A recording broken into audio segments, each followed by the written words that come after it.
Hi, future officers. Welcome to Chapters and welcome to another important current affair weekly revision class where we cover the important month from the examination point of view of RBI Grade B officer exam. My dear friends, if I'm audible and visible to all of you, please give me a thumbs up in the chat box so that we can start with the today's session.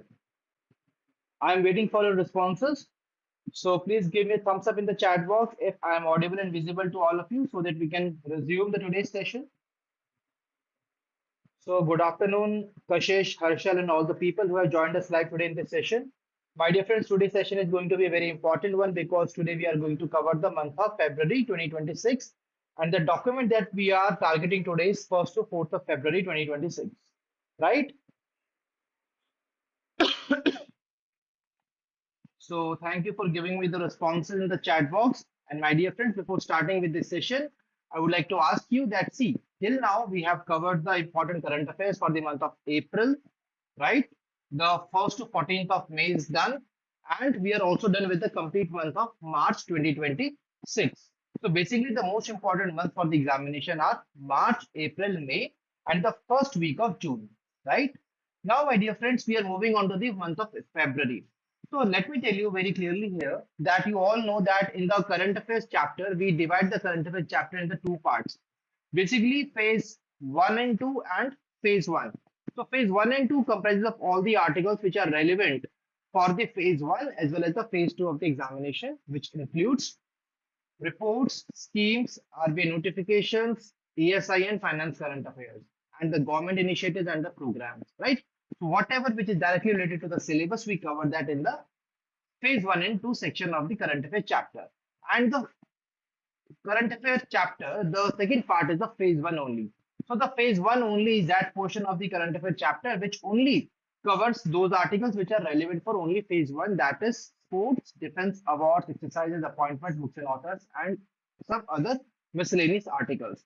So for the month of February, why I am again telling you all of this? Because for the month of February, we are only going to cover the first section, that is the phase 1 and 2, because that is more important from the examination point of view. When you are done with the phase 1 and 2 and the phase 1 section of March, April, May, and the first week of June, then you have to focus on the phase 1 and 2 section of the February and January. And when you are done with that, only after that you have to cover the phase 1 section of this particular current affairs chapter, right? So today in this session, we will only be covering the phase 1 and 2 section of the February 2026. This point is clear to everyone. So good afternoon, Pratyush, Harshal, Kashish, and all the people who have joined us live in this session. So, my dear friend, this is very, very important part. Why? Because at times we see that the students are wasting their time in covering those articles which are having less weightage and the less importance from exam point of view. So please ensure that first of all you are covering this timeline and only after that we are moving on to the next timeline. Clear everyone? So this is the phase 1 and 2 section of this part, and basically it is starting with the highlights of the Union Budget 26-27. Well, let me tell you, my dear friends, when we are done with the month of February, when we are done with the month of February, right? After that, we will be having the detailed session of the budget and economic survey. तो budget और economic survey के sessions आपके होंगे जब आपका फरवरी का month complete हो जाएगा. So that is why for now we are going to skip this particular article. Why? Because we are already going to cover the budget and economic survey in a very detailed manner, right? And this is just some few very less number of points. It is just the key highlights of the budget, right? So we will be covering the budget in a very comprehensive manner. So we will be discussing all these important points there only. Okay. So now let's move on to the first article of the today's session, that is government announces the major statistical norms. My dear friends, you all know that even in the today's session we have covered that we are going to change the base year for the wholesale price index. Similarly, there are so many other parameters which really help the Indian economy to ensure to understand that okay, in which direction we are going on, what is the current trend, and which includes your GDP growth rate, consumer price index, and the index of industrial production, right? So basically, now we have realized that the base year that we were having for all these areas was quite older in nature, right? And now we have to ensure that if we want to take the economy in the right direction, we have to update these base years. Let me give you an example, my dear friends. Let's take an example that you are using a Google map, right? Let's take an example that Google map is not updating from now onwards, right? And we are in the month of, we are in the year of we are in the 2026, right? We are in the month of May 2026. Now let me tell you a very important point. Let's take an example that 6 years passes by, that is 2032 is there, right? And you are still using this Google map for the cities which have really got more developed in nature. New flyovers, new shops, new apartments, new colonies, new buildings, new offices, everything has got changed. The complete dynamic of the city has got changed by year 2032, and still you are using the old version of the Google map. Will you be really able to reach in the right direction? Will you be able to reach in the destination which where you really want to go? Please tell me in the chat box by saying yes or no.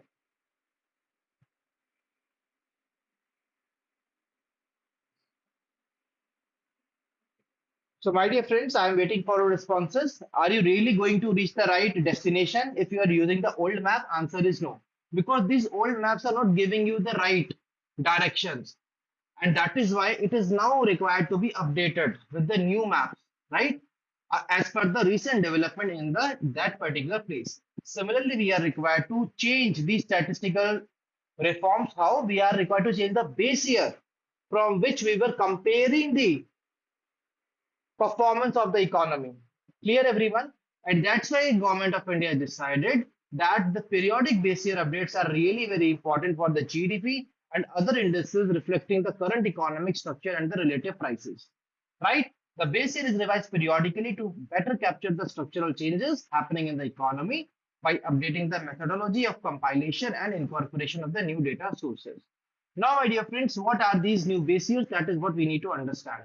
So when it comes to the base year of the GDP, we are changing it from 2011-12 to 22-23, right? And this new series will be released on 27th of February 2026. So this has already been released.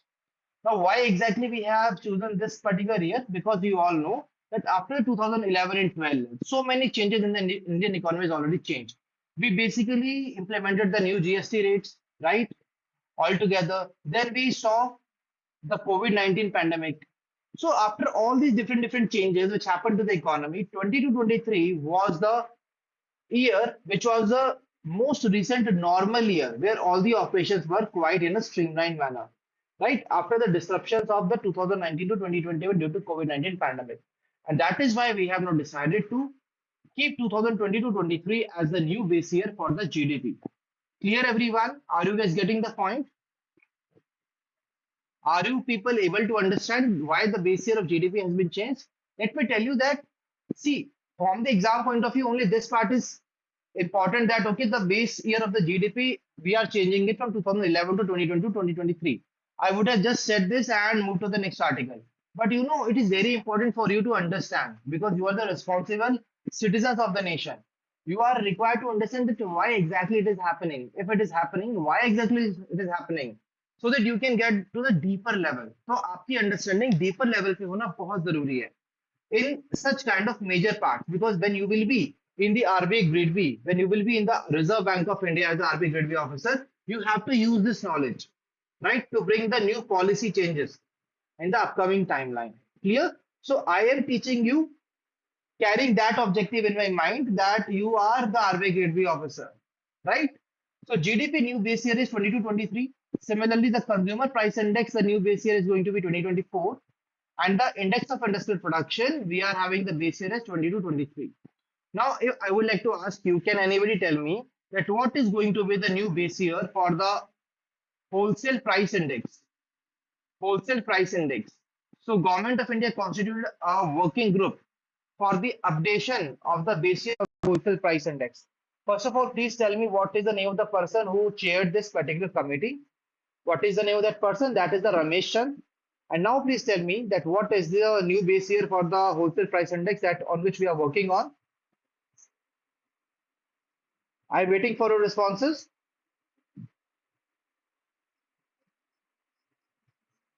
No, Harshal, it's Ramesh Chand. We have just today in the daily ATM live class, we have covered this point and the topic in the today's session itself. Okay. So the services sector is a major pillar of the India's economy, contributing 50% of the GDP. Now coming to the consumer price index, it has been revised to 2024 to be released on 12th of February 2026. This is going to use data from the Household Consumption Expenditure Survey to revise the item basket and expenditure weights so that they reflect current consumption patterns in the both rural and urban India. I told you already that actually there are a lot of changes which have taken place in the both rural and urban India. That is why we need to update these base years, right? Absolutely. So Kashish and Pratyush has given me the right answer. The new base year will be 2022-23 for the wholesale price index. Well done, guys. Now moving on to the next part, the index of the industrial production. So it has been revised to 2022-23, and this new series is going to be released on 28th of May. That is now in this week only. We will be getting the new series of index of industrial production. Again, that is going to be very, very useful for us, right? So then we will be introducing the quarterly bulletins of unincorporated sector enterprises. Now, guys, like in one of the previous sessions of the daily ATM live class, we covered about the the periodic labor force survey. There we saw that in the January 2025, we made some big changes there. What were these changes? That we started providing the PLFS survey on the monthly basis and on the quarterly basis, right? And earlier the quarterly data was not giving the rural data, right? Only the urban data was there. But now onwards, we have seen that the urban and rural both data are being presented there, right? Similarly, my dear friends, the unincorporated sector enterprises. In this area also we have started releasing the quarterly bulletins. Then the annual survey of unincorporated sector enterprises, it has been revamped by enhancing its incorporate more frequent estimate releases. So हमने जब इसको quarterly किया तो इसका जो frequency था वो बढ़ जाएगा, right? Earlier we were not providing it quarterly. तो अब क्या होगा? अब quarterly करने पे उसको और ज्यादा बढ़ जाएगा. For example, guys, earlier we were, let's take an example. Earlier we were only taking the sessions and I was only having an interaction with you during the live class for the weekly classes. And only once I used to take your class per week, right? That is on Saturday or Sunday. But now let's take an example from the month of May. We have started taking your classes on every day. So I'm meeting you every day at 8 a.m. in the morning. I am resolving your doubts. I am providing you the good information. I am teaching you there, right? So this is similarly, we have increased the frequency now in the annual survey of unincorporated sector enterprises. Now we have also started considering the district as a statistical unit. Earlier, what was happening is we were not using district as a statistical unit. We were only having the state level data. So what was going to happen? So just try to think it like this, that there is an image, and when you just zoom it, so the pixels basically are breaking. Why so? Because the intensity of the pixels are not good. That means we are not having that, deep level of the data in the image, right? That is why the pixels are basically getting distorted. That is how, when you will be seeing the level, the data of the Indian economy at the state level, it is good. But when you are going to zoom it, then what will happen? You won't be getting the data of the district level. So from now onwards, we have started considering districts as a statistical unit. From January 2025, NSS, that is a National Sample Survey, has been modified with the provision for generating district level estimates with district as the basic stratum. Clear, everyone? So let us revise, and now for the revision, just only 1 minute is required, right? So what is the new base year for the GDP? It has been changed from 2011-12 to 2022-23, absolutely right. What is the new base year for the CPI, Consumer Price Index? So that will be changed to 2024. Clear, everyone? Now, what is the new base year for the index of industrial production? That is 22-23. Absolutely right.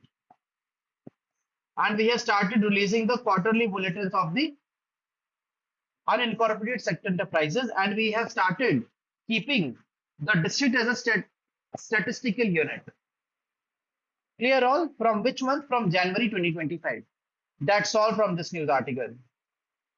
So you can see here. So let's move on to the Drishyam round of this particular article. Let me switch on the annotations. So here is the annotation. My dear friends, you can see the base year of the GDP is revised from 2011-12 to 22-23. For the consumer price index, it is revised to 2024. And the index of industrial production has been revised to 22-23 only, right? Now there is an introduction of quarterly bulletins of unincorporated sector enterprises. I already explained you what are the unincorporated sector enterprises, right, my dear friends, in the previous sessions. Unincorporated means they are not being, created as a companies, right? They are informal. They are not proper companies. And then what is being considered as a statistical unit? The district has been now considered as a statistical unit. Clear to everyone? Let's move on to the next news article. I can see in the chat box, Pratyush, Harshal, Kashish. Everybody has given me the right answer. That yes, the right answer is district. Well done. Let's move on to the next news article. MSME investment limits has been revised. Credit access and support schemes announced. Right? So let me help you to understand this with the help of an example from the childhood days, guys. The very first time when you started riding the bicycle. The very first time when you started riding the bicycle. So you used to sit on this bicycle, right? And you used to ride it. And you know what? Our parents or our elder brothers and sisters, they used to, handle the cycle from the behind till the time we are attaining that balance of the cycle. And at basically, they used to run behind us by handling the cycle. That if we are unable to apply the brakes of the cycle, if we are, if there is any disbalance of the cycle, they are there to save us, right? So basically, even when you are handling the bicycle on your own and you're a little bit speeding up the cycle, still they were providing you the support from the behind. Do you guys agree with me? Was this the scenario when you learned cycling in your early childhood days? So let me tell you, similarly, when in our economy, my dear friends, micro, small, and medium enterprises plays a very, very important role.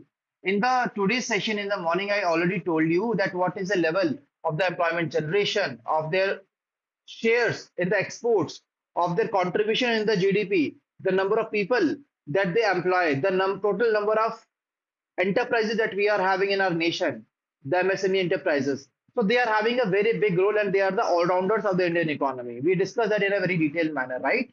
If you have missed that part, then again, I would like to request you, please ensure that you are following the daily current affairs classes at 8 a.m. in the morning, right? So let me tell you guys that similarly, when the government earlier provided them the support, and for that, what exactly they did? They basically came up with the criteria, the classification of the MSMEs. They came up with the criteria of classification of the micro, small, and medium enterprises, right? So now these enterprises started performing well. They have taken the pace. Now they are basically moving outside from these categories. So when at that particular time, they are moving from this particular part, from they are moving from one category to the other, or there are MSMEs who are leaving the all the categories. So what will happen? We won't be able to provide them the support, right? But we need to provide them the support because when they have taken the pace, there are more chances of falling, right? And they will be getting more and more damages. So that is why we have to ensure that we should update the classification criteria so that still we are able to provide them the regular support. Clear, everyone? So I hope that you guys are getting this point. So that's why the government of India earlier thought that see these MSMEs, there are so many MSMEs which are going to exit this criteria. So why not we just again revise the classification so that we can still incorporate them and we can provide them the regular support. And that is why we came up with the new classification criteria where we focus on the investment and the turnover of the MSMEs. Okay, my dear friends. So you can see here that earlier for the micro enterprises, the investment limit was 1 crore only, right? And for the small enterprises, the investment limit was 10. And for the medium, it was 50. Now what we have done, we have increased it by 2.5 times. We have increased them by 2.5 times. And when it comes to the turnover, we have increased it by 2 times. Clear? So in the morning also, I told you this part that see, for the micro enterprises now, I told you just one thing you have to remember. That is 2.5 value. That's it. Just remember the 2.5 crore, that is the investment limit for the micro enterprises, and you can basically remember all these values for the micro, small, and medium enterprises. Now, how you can do that? So, you for the micro enterprise, it is 2.5 crore, right? Now, just multiply it with 4. It comes the 10 crore. That is a turnover. If your investment is rupees 2.5 crore, your turnover will be 10 crores, right? For the small enterprises, it is 25 crore, right? Investment and the turnover will be multiplied with 4, that is 100 crore is the turnover. And the medium enterprises, the 125 crore is the investment limit, and multiplied with 4, it comes to 500, right? So that is basically the multiplication. Investment into 4 is equal to turnover, right? Now, when it comes to the relation of micro, small, and medium enterprise in terms of the investments, so earlier it was 2.5 crore, right? Now 2.5 becomes 25, and 25 becomes 125. Getting it? So 2.5 का 25 हुआ, 25 का 125 हुआ. So that's all we need to understand here. So Jyoti is saying, thank you so much, sir, for this extreme level of efforts. This is the next level that you're providing a plethora of knowledge. Thank you, Jyoti, for your kind words. And it's really great to hear such kind of words from you. And I believe that these sessions are really helping all of you a lot, right? So let's come back to the session, and let's try to dig out more and more knowledge from the today's session as well. So let's move ahead. I hope that the investment and the turnover, the investment as well as the turnover data is quite clear to all of you. What are the changes which have been made, and what are the new numbers? So everything is clear, right? Now moving ahead, now we need to support the MSMEs, and we have basically covered so many articles in the previous sessions that how exactly we are helping these MSMEs.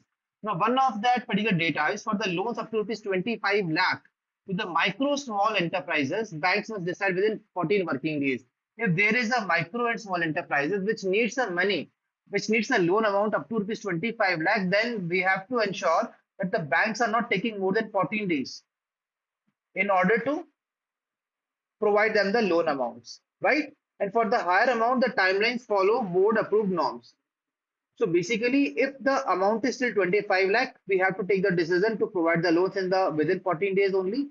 And if the amount is becoming higher, then what we have to do? We have to follow board approved norms. Clear, everyone? I hope that this is clear to all. So the credit-related MSME information, including the timeline, document checklist, must be prominently displayed on the bank website. Credit guarantee scheme. Guys, now we are having a credit guarantee scheme for the micro small enterprises.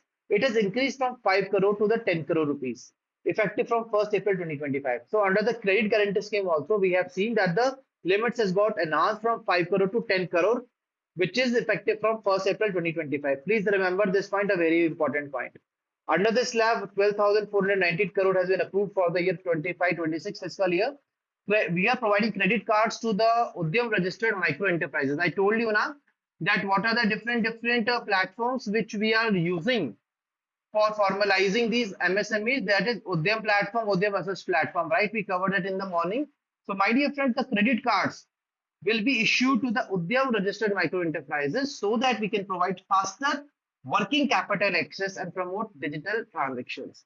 So the beneficiaries of them will be all Udyam registered micro enterprises requiring the working capital finance. Now there is a fund for startups. My dear friends, fund for startups 2.0 we also covered recently, right? In the month of April. So it has been operated by SIDBI, Small Industries Development Bank of India, supporting SEBI registered alternative investment funds that invest at least 2 times the fund of startups commitment in the startups. तो यहाँ पर alternative investment funds का role भी clear किया गया कि 2 times से ज्यादा एटलीस्ट उनको यहाँ पर करना पड़ेगा invest. Clear everyone?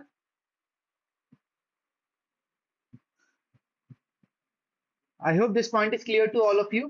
So the credit guarantee scheme में जो हमारी लिमिट है वो इंक्रीज हुई है एमएससीज के लिए from 5 crore to 10 crore. Banks की बात करें तो 25 लाख रुपीस तक का लोन मिलेगा with in 14 days of the time. Right? I hope this point is clear to everyone.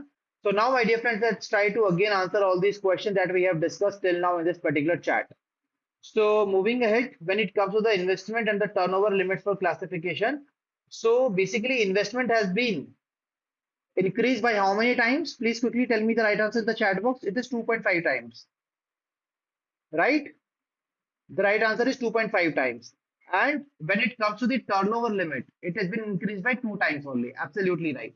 For the loans up to rupees 25 lakhs to the micro and small enterprises, banks must decide within how many working days? Within 14 working days. Absolutely right.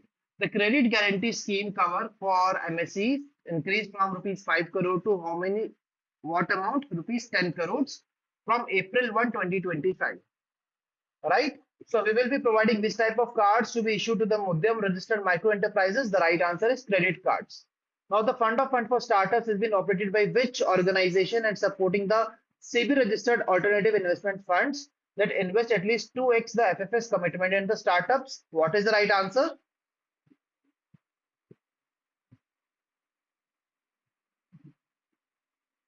This is SIDBI. So Harshal, it is not IDBI, it is SIDBI, right? Small Industrial Development Bank of India. So clear to everyone, clear to all. Now there is a homework question for all of you. After the end of the session, you have to ensure you are giving me the right answer to that question. Please tell me that who is the head of the SIDBI. Who is the head of the SIDBI? Please tell me in the comment section, okay, after the end of the session. Now, guys, another important point, micro, small and medium enterprises. So the revised categories are 2.5 for investment, 25 for small and 125 for medium enterprise in terms of investment. For the turnover, it is 10 for micro enterprises, 100 for small enterprises, 500 for medium enterprises. That's all we need to cover from here. Okay, my dear friends, let's move on to the next news article. The Ministry of Panchayati Raj launches the digital initiatives and releases the PESA rankings. So this is really very interesting concept, my dear friends. The Pancham, that is a Panchayat Assistance and Messaging Chatbot, has been launched in collaboration with the UNICEF. Right, my dear friends? So let's try to understand this with the again help of an example. Let's take an example that there is a teacher. There is a teacher, and he wants to take a initiative for the students, right? He wants to take an initiative for the students that sir, he just asked the principal, sir, I am teaching a very technical subject, right? And I want to explain the students these technical things with the help of examples, the real life examples, with the help of which the students will be able to grasp the concepts in a very easy manner, right? So the teacher is basically taking the permission of the principal if I can do this or not. Now, after a week, the teacher was again having another initiative like I will be introducing the tabular revision tables for the students so that students are able to retain all the important information in a very easy manner for the better revision and quick revision. So again, the teacher went to the principal to ask the same. So what will happen, my dear friends? Till the time principal gives the approval, will be a huge loss of the students. Do you guys agree with me? There will be a loss to the students because the time is going. So every time the teacher wants to do something, he has to ask to the principal. So now let's take an example that basically what the principal does is that see, I am seeing that this is now becoming a problem. You are having so many initiatives in your mind because you are really very creative in nature, and every time you are coming to me. So what I am doing is for you is that I am creating a chatbot. I'm creating a chatbot and I'm feeding data to it. Whenever you are having such kind of question, directly ask to this chatbot. The chatbot within a just hand to hand, it will be giving you the answer whether you can do this or not. Right? So not every time you are required to come to me. Just ask the chatbot. Let me tell you now how exactly it is related with this Panchayati Raj system. So my dear friends, let's take an example that there is a person, there is a officer in the Panchayati Raj, right? And there are so many schemes which are being done by the government of India for the rural people.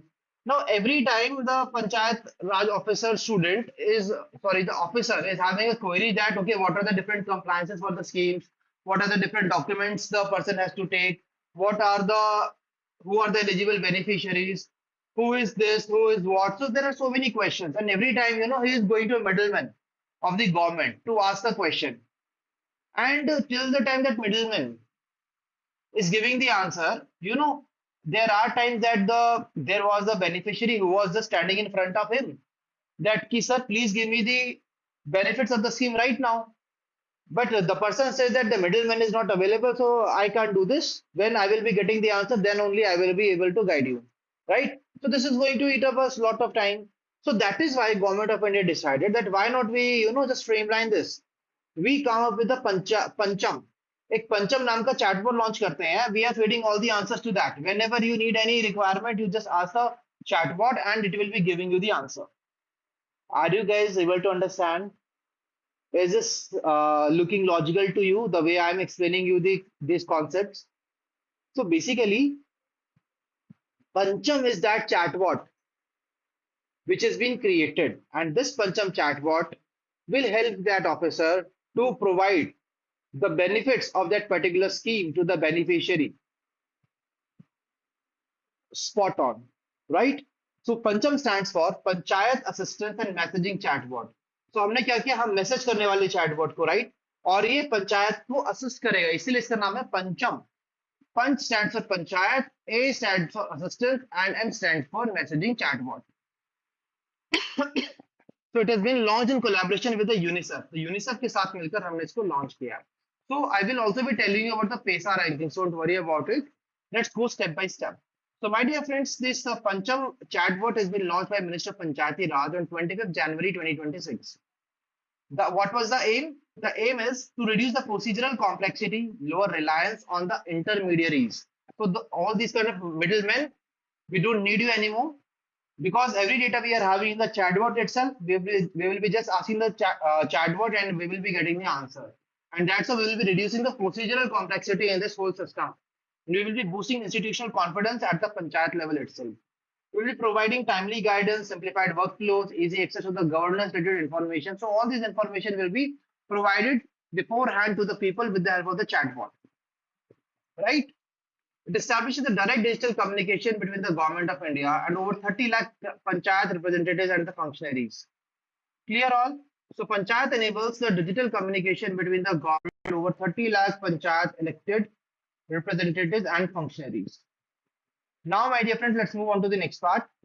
Now we are talking about the next part, that is the PESA state rankings, which has been released for the month of 24-25, for the year 24-25, to assess implementation in the fifth schedule areas. In the fifth schedule areas. Now let's again try to understand this with the help of example, because it is very important for you.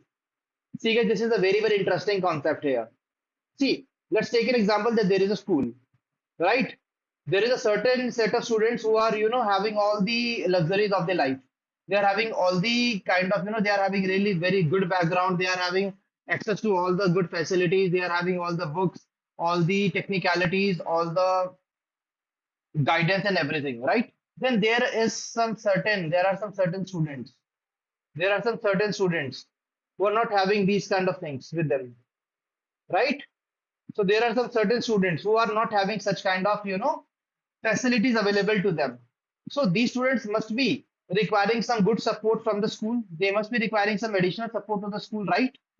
Do you guys agree with me or not? To bring all the people in the level playing field, we need to support these students with some extra sort of facilities so that we can bring them up to the level of the people who are already having a good background, right? So let's take an example that government says that, okay, the school says that, okay, all such students, we are creating a class for you, a special class for you, and we will be giving more focus to you, right? So let me tell you, in our society also this happens. Like we are living in really, a good world, civilized world, but there are still certain population of our nation who are backward in nature with the help because of their, less amount of contact with the outer world. They are basically involved among themselves only, right? They are not updated themselves. They are still using the traditional methods for the basic amenities as well. So these are our tribal people. So we need to support these tribal people or more. And the places where these tribal people lives. So basically, my dear friends, what happens is that normally in the rural areas, we are having the Panchayati Raj system, right? And we are providing the power to the panchayats there, to the Gram Sabhas there. But when it comes to these areas, these tribal population areas, so these areas, only these people know about their locality, about their geographical conditions, about what are the problems that they are facing, about what is the problem with the resources and how they are managing all the resources. And that is why we need to ensure that we are providing the proper control of their assets to them only, right? And that is why the normal Panchayati Raj system is not going to work here. That's why Government of India decided to basically name them and declare them as the part of the scheduled areas. So these are the scheduled areas which are mentioned in the fifth schedule of the Indian Constitution. Getting the point? So this concept was very, very important for all of you, right? We are having the panchayats in the normal rural areas, in the village areas, but when it comes to these, we need to ensure that these people only are having the power, because if you're giving the power to someone outsider who is not having the proper awareness of what problems that they are facing, so they won't be able to do that. So that is why the special classroom that we created for these kind of students will be, they will be taught by that person only who is able to understand their problems. And that is why we had this concept of fifth schedule areas, and whether all the rules are being followed in these schedule areas properly or not. That is why we have a PESA state rankings. Right, my dear friends? So PESA state rankings has been launched to ensure the monitoring that whether all the rules and regulations are being followed properly in these scheduled areas or not. So that is why you can see that PESA state rankings 24-25 released to assess implementation in the fifth schedule areas. They bring objectivity, transparency, and accountability by measuring the performance of states on mutually agreed indicators. So there are so many states where we have these tribal populations. Ministry of Panchayati Raj released the PESA state rankings for 24-25, and here which state has topped? So ये महान state कौन सा है? महाराष्ट्र है. Maharashtra secured the first position, followed by MP and Himachal Pradesh on the third. So Maharashtra, Madhya Pradesh, and Himachal Pradesh are the top performing states in the PESA state rankings. The ranking assesses the implementation of PESA Act among the 10 states with the fifth schedule areas. So there are total 10 states in the fifth schedule areas. Now, my dear friends, I am giving you the homework. You will be telling me the name of these 10 states who are under these fifth schedule areas, right? This is your homework now. Please ensure that you are giving me the answer. And let me tell you again, very important point, that we have seen a question on these states in the previous year examinations. So please ensure that you're looking into it. Okay. Now the objective is to promote Gram Sabha centric self-governance, evidence-based policy, and the targeted support. The rankings reflect the joint commitment of the center and the states towards the measurable implementation of PESA. So we divide the states into the four categories under the PESA ranking. This includes front runner, which are on the top, then performers, then aspirant, and then the beginner. So in the beginner category, the two states are Odisha and Jharkhand. The aspirant category, Andhra Pradesh and Gujarat are the ones. In the performer category, Rajasthan, Chhattisgarh, and Telangana are the top three states. And then in the front runner category, guys, we have Madhya Pradesh, Maharashtra, and Himachal Pradesh. Clear, everyone? Are you able to understand this from examination point of view? If yes, please give me a thumbs up in the chat box.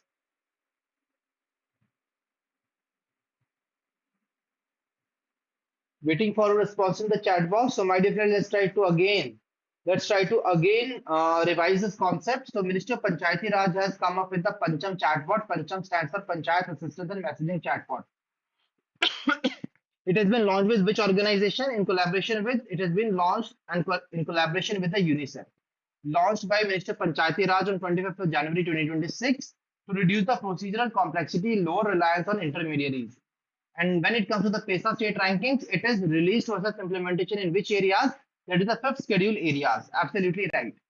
Minister Panchayati Raj has released PESA state ranking for 24-25. What are the top three performing states? This includes Maharashtra, Madhya Pradesh, and Himachal Pradesh. These are the top three states. And we have divided the states into the four categories. What are these states? Front runner, performer, aspirant, and beginner. That's all. Okay, Ji, let's try to answer these questions now. What is the name of the chatbot which has been launched by the Minister of Panchayati Raj to remove the procedural complexity and lower reliance on the intermediaries, the right answer is Pancham, which stands for Panchayat Assistance and Messaging Chatbot, right? It has been launched in collaboration with which organization? Launched with the UNICEF. It was launched by Minister of Panchayati Raj on 25th January 2026. Now moving ahead, the PESA state rankings is being released to assess implementation in the dash schedule areas. So in which schedule these areas are been listed? That is the fifth schedule. Minister of Panchayati Raj has released his rankings, and what are the top three states? Maharashtra, Madhya Pradesh, and Himachal Pradesh. That is the right answer. So what are the four categories in which the states are being divided? Front runner, performer, aspirant, and the beginner. That's all. These are the four categories. So my dear friends, if this is clear to everyone, you are able to understand all these concepts, please give me a thumbs up in the chat box. Quite very good articles here we are covering today in this session.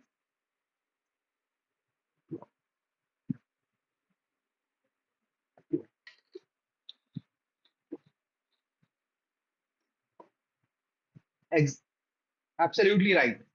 Now let's move ahead to the next part.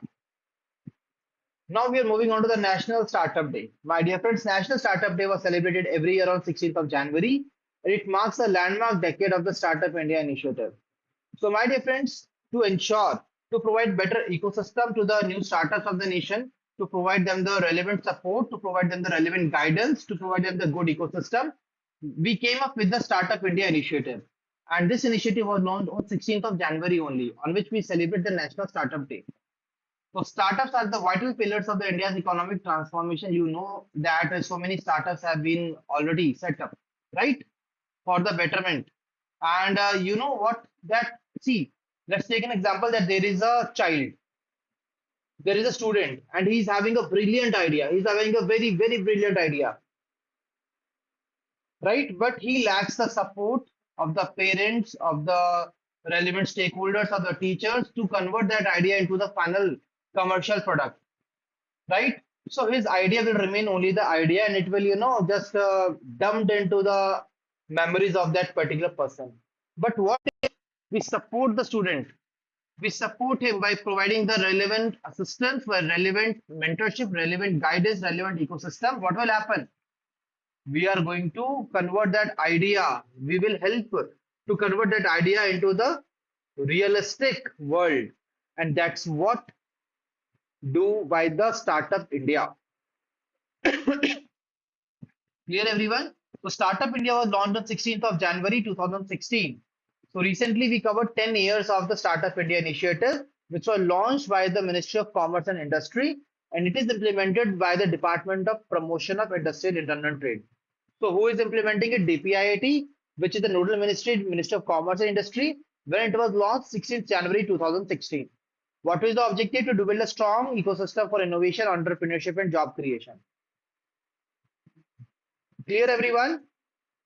It promotes the innovation and technology-driven entrepreneurship, simplify regulatory processes, provide funding support, improve ease of doing business for these startups.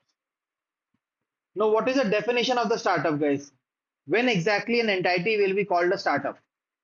When it is incorporated as a private limited company, जब वो एक private limited company होगी या फिर registered partnership form होगी या फिर एक लिमिटेड लायबिलिटी पार्टनरशिप कंपनी होगी. So these are the three conditions for a startup to be incorporated, for an entity to be incorporated as a startup. When they will be called a startup, when it is a private limited company, when it is a registered partnership firm, and when it is a limited liability partnership. It has to be either three of them. Clear? And its age should be less than 10 years from incorporation. Incorporation से उसकी as 10 साल से कम होनी चाहिए, तभी उसको startup माना जाएगा. Otherwise it will not be called as a startup. And its annual turnover should be less than 100 crores, less than equal to 100 crores उसका annual turnover होना चाहिए in any of the financial year. Working towards innovation, development, or the improvement of products, services, and processes. And it should not be found by splitting or reconstruction of an existing business. Let's take an example that there is a business, right? And let us take an example that Tata. Tata is a business unit, right? And there were two brothers. And this, I think we are having a classical example of Mukesh Ambani and Anil Ambani, right? Let's take an example. Reliance was there. So it was being owned by two people, Mukesh Ambani and Anil Ambani. Let's take an example, right? And let's take an example. Anil Ambani moves away from the Reliance and create another organization that is the from the Reliance he has created Reliance X, right? So this Reliance X, which is just been splitted from the Reliance, it will not be called a startup because it is a company which is older than 10 years. Clear, everyone? Are you guys able to understand it?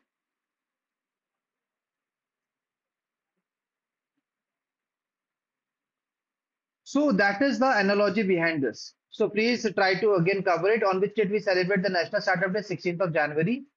And we are having one of the world's largest startup ecosystem with more than 2 lakh startups as of December 2025. It was the nodal ministry was the Minister of Commerce and Industry. Implementing department is Department of Promotion of Industry and Internal Trade. Definition of startup includes it will be incorporated as a private limited company, registered partnership company or LLP. Age should be less than 10 years, annual turnover should be less than equal to 100 crores, right? It should be working towards innovation, development or improvement of the products and not found by splitting the or reconstruction of an existing business. So these are the conditions for a company to be called a startup.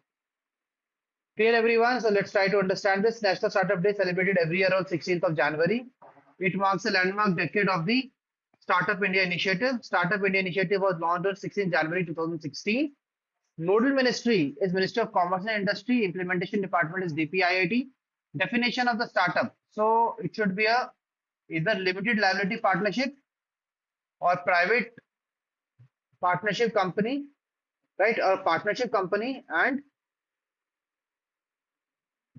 what was the name of another company? That is a private limited company, right? So private limited company, registered partnership, and the LLP. So these are the three conditions. It has to be either one of them. Now, its age should be less than 10 years. Annual turnover should be less than equal to 100 crores. And it should not be formed by splitting or reconstruction of an existing business. So that's all we have to remember from here. Now, I hope that everybody of you is able to retain this data from examination point of view. Let's move on to the next news article. So the next news article is about Employees Enrollment Campaign 2025 launched. Let's take an example, guys, that I am taking the attendance. I am taking the attendance of this today's class, right? And there are some students because there were so many students in the class. So basically, the name of the 3 or 4 students it got missed from my end, and the register that I was maintaining for the benefits which has been provided to the students only those students will be getting the benefit whose name is there.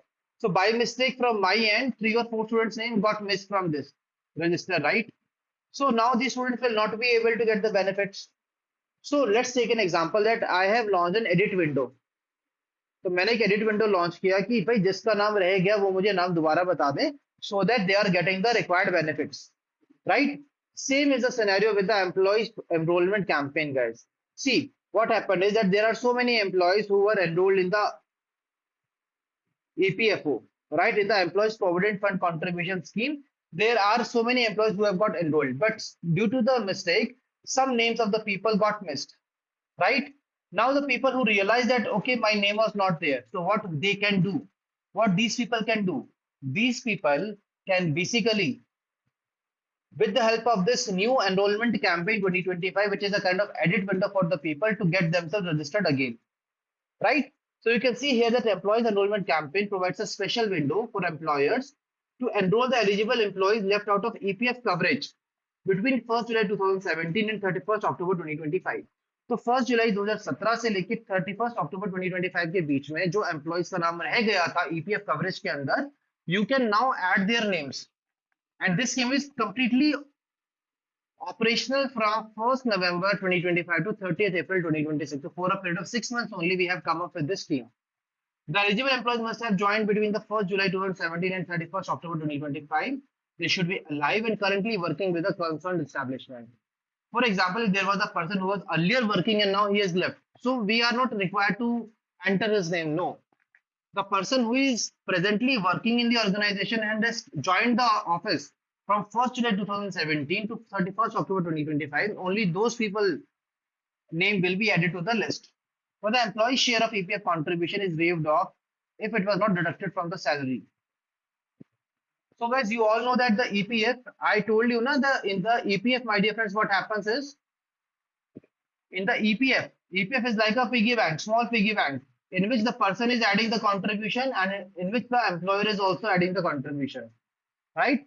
Employee and employer, both of them are adding the contribution to the piggy bank so that they can get the money after a certain age, right? As a pension, right? So, my dear friends, now I would like to ask you a very, very important point here. See, so what happens is that if there is a person,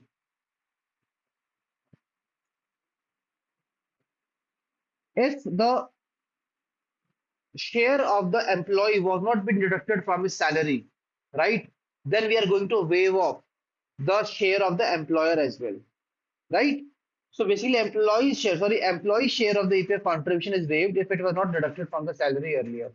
क्योंकि पहले वो उसका नाम covered नहीं था, अगर उसका share deduct नहीं हुआ है तो हमें जो उसका ईपीएफ कंट्रीब्यूशन में शेयर है उसको हम वेव ऑफ कर देंगे. Employers must pay their share interest on arrears, administrative charges, and rupees 100 penal damages per establishment. But kyunki these names were got left out because of the employer, right? Not for the employees. It was not the employee's mistake. So basically, employee has to ensure that he will be adding the share of the employee. Clear? So we are having two shares, employee share and employer share. Employee share we are waiving off because it was not deducted from the salary of the employee.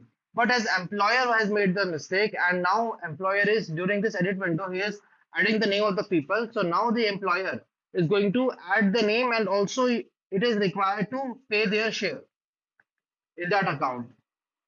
Clear everyone, the establishments under the inquiry are also eligible with the penal damages limited to rupees 100 per establishment. The enrollment is conducted online with the verification through face authentication technology. So how we will be verifying these employees? Through the face authentication technology, FAT portal. The initiative aims to enhance the transparency, formalize the workforce, and expand the social security coverage. This is going to induce transparency, formalize the workforce, and expand social security coverage. Clear everyone? Are you guys able to understand the point? So let's try to answer the question. Which campaign was there? Employees enrollment campaign has been launched, right? The scheme is operational from 1st November 2025 to 30th April 2026. What is the penal damages that per establishment will be there? Rupees 100. And the establishments under inquiry are not eligible with the penal damages or also eligible with the penal damages limited to rupees 100 only. Now the enrollment is conducted online with the verification through which portal? Through the FAT portal. What is the FAT portal, my dear friends? Face Authentication Technology Portal. Absolutely right. Everybody has given the right answer. That is the FAT portal. Let's move on to the next news article. PAMANA portal for monitoring central infrastructure projects. Now guys, PAMANA. PAMANA is basically the assessment of something, right? So let's take an example that a school is extending its building, right? And 100 new classrooms are going to be created in the school, right? Now what happens is that we are having the 100 classrooms which will be set up in the school, and every classroom, let's take an example, per contractor 10 classes will be constructed. Per contractor 10 classes will be constructed, so that means there will be total of 10 contractors who will be employed there, right? So 10 contractors are making these 100 classes. Now every contractor is basically submitting the report to the principal of the school. When principal wants to know that okay, how much time it will be taking to complete the school, to complete these classes, when exactly we can become operational, when exactly we can start hosting the students there. So there will be various questions in the principal's mind. So the principal said that okay, you have to give me the report. And you know what? Every contractor is giving the report in his own way. Somebody is saying that okay, sir, it is in under progress. Somebody is saying is 10% is completed. But 10% what it has been completed? Is it the construction? Is it the flooring? And somebody saying that 25% is completed. So the 25% was for the construction or the flooring or the furniture, right? So we don't know everything, right? So everybody is giving the input in his own language and in his own manner. So now the principal got, frustrated. So I am getting the input from there, from there, from there, and from there. From 10 different places, I am getting the input. And I'm not even able to understand what exactly they are saying because formats are totally different. So principal says, कि बहुत हुआ. Now I am sharing a particular format with you, right? I am sharing a performa. You have to enter this performa. You have to enter the details in that performa and you should upload it on this portal, right? Everybody will be uploading this on the portal. Now, whenever the principal wants to check that what is the status of the construction and the completeness of these new classrooms, so he will just see, open the portal. On the portal, he will see that there are 10 performers are there in the same format. Now, within just a glance, he will be able to understand that, okay, so this is the scenario, right? This is the picture which is going on. And in this much amount of time we will be able to complete and we will be able to host the students, right? So similarly, my dear friends, just like the school project, now amplified to the major central infrastructure projects, because government of India is having so many projects. Somewhere it is making a hospital, somewhere it is making the road, somewhere the bridges are being made, somewhere the nuclear power plants are being made. So there are major central infrastructure projects are there. Now we want to see that whether these projects are being completing on time or not. We have to monitor and track their progress. And that is why we came up with the portal which is called Pamana portal. Earlier, the Pamana portal was launched by the school principal. Now, Pamana portal has been launched by this government. Now, which ministry has launched the portal? This is Ministry of Statistics and Program Implementation. Has launched PAMANA, that is the Project Assessment Infrastructure Monitoring and Analytics for Nation Building. So what we are doing is project assessment. जो project चल रहा था हमने उसको assess किया. अभी कौन सा project था? Infrastructure project था. तो हमने उसको monitor किया and we have analyzed the nation building. So this project was launched in year 2025. The PAMANA replaces the earlier OCMS 2006 system. So earlier we were already having a system which was called OCMS. Now it has been replaced by PAMANA. It monitors the central sector infrastructure projects with the cost of 150 crore and above. So guys, it's not like you know, the nearby roundabout chalk is there in our locality and the road was constructing there. So we are going to see that, okay, whether it is get completing or not, right? So it's not like that. We have to be, there is some eligibility criteria for the project. Its cost should be more than 150 crores only. Then only that project detail will be there on the Pamana portal. The portal allows the one data, one entry. भाई एक ही principle है, one data, one entry. बार बार यहाँ पर entries नहीं करेगा कोई, right? It is integrated with DPIIT's integrated project monitoring portal through the APIs. As of December 2025, 1,392 projects with original cost of 29.68 lakh crore were being tracked under the Pamana portal. These projects are spread across 17 ministries and departments.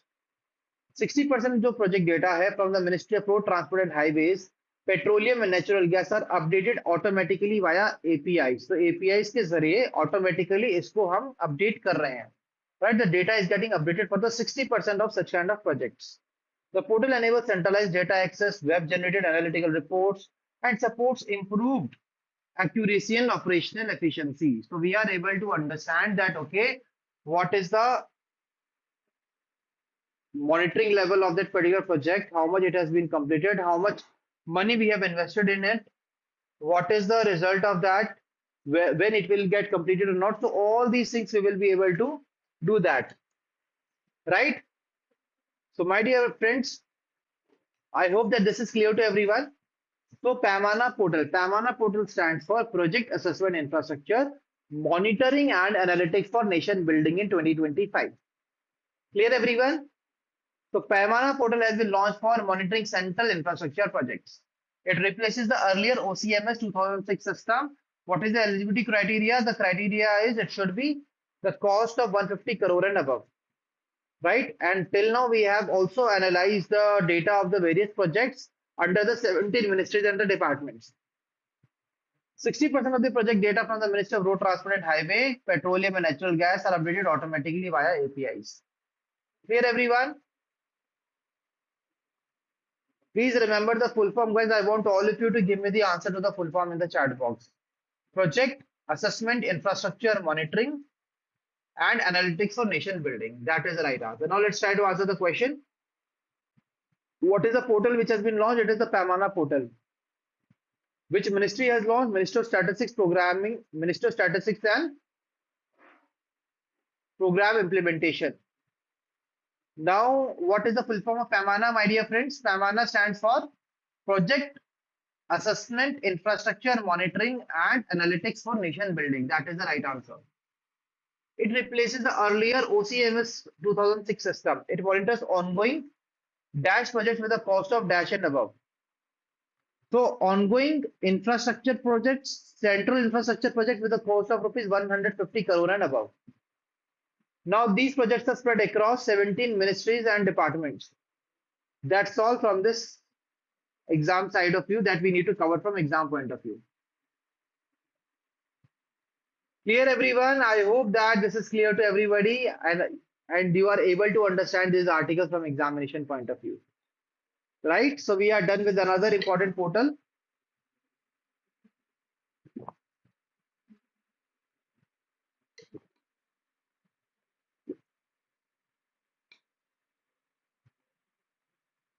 Absolutely right. So Kashish, Harshal, Pratyush, ABC, everybody has given me the right answer. Right? So these are only 4 people, and I think the other people are only spectating the session. They are enjoying by just watching the session. And I think in the examination also, guys, you will be just enjoying just looking at the questions itself, right? Because right now you're not practicing the answers by giving me the chat box. So I don't think that in the examination also you will be able to do that. I really wish that you will be able to answer the questions in the exam also. But I don't think in this manner you will be able to do that. It will be really difficult for you. But these people who are giving me the answers in the chat box, they really know each and everything on the, everything is on the tips for them because they are practicing with every input, they are practicing giving the answers. So hats off to all the people who are answering the questions in the chat box. Well done, my dear friends. Now let's move on to the next part. The survey on migration during the July 26, June 2027. So the National Statistical Office, Minister of Statistics and Program Implementation will conduct a survey on migration from July 26 to June 2027. So इस particular year के लिए हम एक नया migration का survey करेंगे. Now what exactly this migration is all about, my dear friends? See, this migration is basically, earlier in our country, there are so many people who are migrating from one place to another. What is a migration? When a person moves from one place to the another. For example, let's take an example, my dear friends, that right now, let's take an example that I am from a place nearby Delhi, right? But now I am residing from my hometown, 200 kilometers away from my family and from my hometown for my occupational purposes in Panchkula, right? So I have migrated from that place to this place. So this is called migration. Okay. Now let's take an example that as we have created the chapters and now we are starting the office of the chapters nearby in my hometown only, right? So I will be now staying back in my hometown. So now again I am migrating from Panchkula to my hometown. Getting it? Understanding the point, my dear friends? So that is what we talk about the migration. Now government is not having the data that why this migration is taking place, why people are going from one place to the another, how many people are going, what is the reason of their leaving that particular place, what are the different services that they require, what are the different facilities we need to provide them. So to understand that well, and so that we can have the good policy interventions for providing the different facilities, we have to be having a good data so that we are having the data driven policy making, right? And that is why NSO under the Ministry of Statistics and Program Implementation will be conducting a survey on migration. Previous migration data we collected only from the Periodic Labor Force Survey 2020-2021 and the Multiple Indicator Survey 2020-2021. Upcoming survey will collect data on the rural, urban and interstate migration. So rural, urban migration और interstate migration को हम assess करेंगे, reasons for migration, return migration. So earlier I migrated from my hometown to the Panchkula. Now again when I will be moving back to my hometown from the Panchkula, it will call return migration. There might be some people who are basically going from one place to another for the job. There might be some people who are migrating because of their marriages, right? There can be n number of reasons. So what exactly these are? There can be the seasonal migration also, employment profile also. So there can be different reasons. We need to identify. We need to identify all those reasons. The findings will support targeted interventions in the urban planning, housing, transport, employment, social security, and the skill development. When it comes to the PLFS 2020-2021, India's overall migration was 28.9%, my dear friends. India का overall migration कितना था? 28.9%. And the migration rate was 10.7% among the males and 47.9% among the females. तो ज़्यादा migrate कौन कर रहा है? Females are migrating more and males are migrating 10.7%. Now, why females are migrating more? The major reason of their migration is the marriage. Marriage was the reason for migration for 86.8% of the female migrants. And employment or better job opportunities accounted for 22.8% of the male migration. So male migration क्यों हो रहा है? For the better job opportunities. Female migration हो रहा है basically majorly for the marriage. Clear everyone? I hope this part is clear to everyone. Let's move on to the next news article now. NYPS 2.0 web portal. So, Ministry of Parliamentary Affairs unveiled the upgraded version of the National Youth Parliament Scheme web portal named NYPS 2.0. Now, let me tell you a very important point, my dear friends. We are having the Youth Parliament program. Now, what is the Youth Parliament program? It is a platform. Youth Parliament program is a platform on which we provide the opportunities to the students to have a discussion the same way it happens in the parliament. That's why we call it youth parliament. So youth is participating in the discussion, which is acting like a parliament, and they get to know that okay, how exactly the laws are being made, how exactly the functioning of the democracy takes place, how exactly these ministers are coming together and they are participating in the discussion in the parliament, right? So basically, to provide them that first-hand experience, we come up with the youth parliament program. And in order to make people participate in the youth parliament program, we were having a portal that is the NYPS portal. Understood the point? So that's the whole news article. Ministry of Parliamentary Affairs has upgraded the version of the National Youth Parliament Scheme portal that is NYPS 2.0. Ministry of Parliamentary Affairs launched the web portal of the National Youth Parliament Scheme in 2019 to expand the outreach of the youth parliament of the Ministry of all recognized educational institutions of the country. ठीक है, so what we were required to do is ये जो youth parliament program है इसके अंदर हम सब recognized educational institutions के बच्चों को include कर रहे थे. So objective was to strengthen the roots of democracy, inculcate healthy habits of discipline and tolerance of the views of others, and to enable individuals and groups of individuals to know about the practices and procedures of the parliament.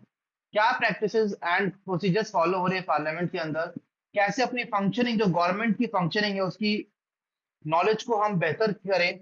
और तीसरी चीज सबसे important, it's not always like the other person is also having the same opinion the way we are thinking right now. Okay, so with the persons varies the opinion.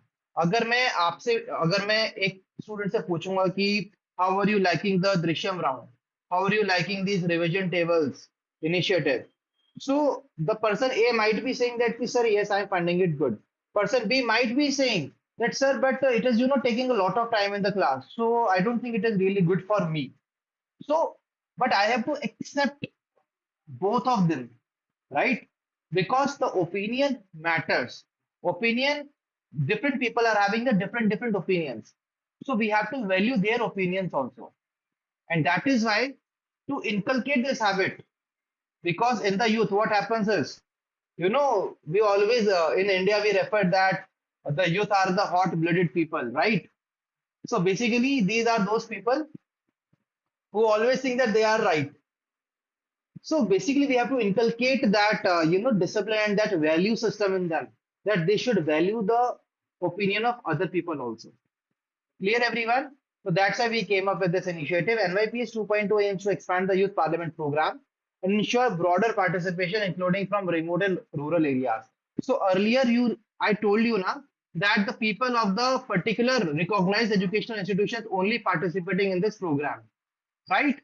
But now what happened is that we are expanding this program by including the participation of the portal through all these educational institutions of the country. Now we are not limiting the participation of the students. NYPS 2.0 has been introduced so that all the citizens of the country can participate on the portal through institution participation, group participation, or individual participation. You can participate there as an institution, as a group, or as a part of the individual, right? And now all the educational institutions of the country can conduct the youth parliament sittings. Unlike the earlier version, which was limited to the students of recognized educational institutions, NYPS 2.0 is open to all educational institutions, groups, and individual citizens. Clear, everyone? So, are you guys able to understand this point from examination point of view? I hope that this is clear to every one of you. Okay, so now let's try to answer these questions. The survey on migration. So, which organization under the Ministry of Statistics and Program Implementation will conduct a survey on migration? That is the NSO, National Statistical Office, for the timeline July 2026 to June 2027. Now, what was the overall migration rate in India according to the PLFS 2020-2021? It was around 28 point something percentage, right? And what was the major reason for migration of 86.8% of the female migrants? It was marriage. Marriage was the reason. Absolutely right. Now, moving on to the NYPS 2.0 web portal. So, which organization has unveiled the upgraded version of the National Youth Parliament scheme? Now, I want this answer from all of you. What is the name of that ministry? It is the Ministry of Parliamentary Affairs, which has launched this portal. So, this scheme was launched in which year? 2019, to expand the outreach of the Youth Parliament program. NYPS 2.0 aims to expand the NYPS program and ensure broader participation, including from remote and rural areas. Now, guys, how exactly they can participate? They can participate in institution participation, group participation, or the individual participation. Unlike the earlier version, which was limited to the students of recognized educational institutions, now which type of educational institutions, groups, and individual citizens can participate in this program? That is all educational institutions. Right? They are not required to be of the particular one. All of them can participate. And the participation is inclusive with the dash restriction. Is there any restriction? There is no restriction. There is no restriction to on the gender, caste, creed, religion, race, or region. No. It is open for all, because then only they will be able to understand the value of the functioning of the government. Clear, everyone? So, my dear friends, before moving ahead, please give me a thumbs up in the chat box if you guys are really enjoying this particular session. तो मजा आ रहा है सभी को? Session enjoy कर रहे हैं सभी? Is it interesting? Are you finding these current affair articles interesting now, when you are able to exactly see that how exactly these are really impacting your real life?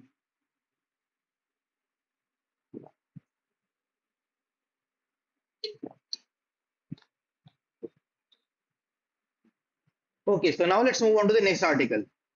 So, my dear friends, the Department of Financial Services had launched the Banknet mobile app. So, what happens is that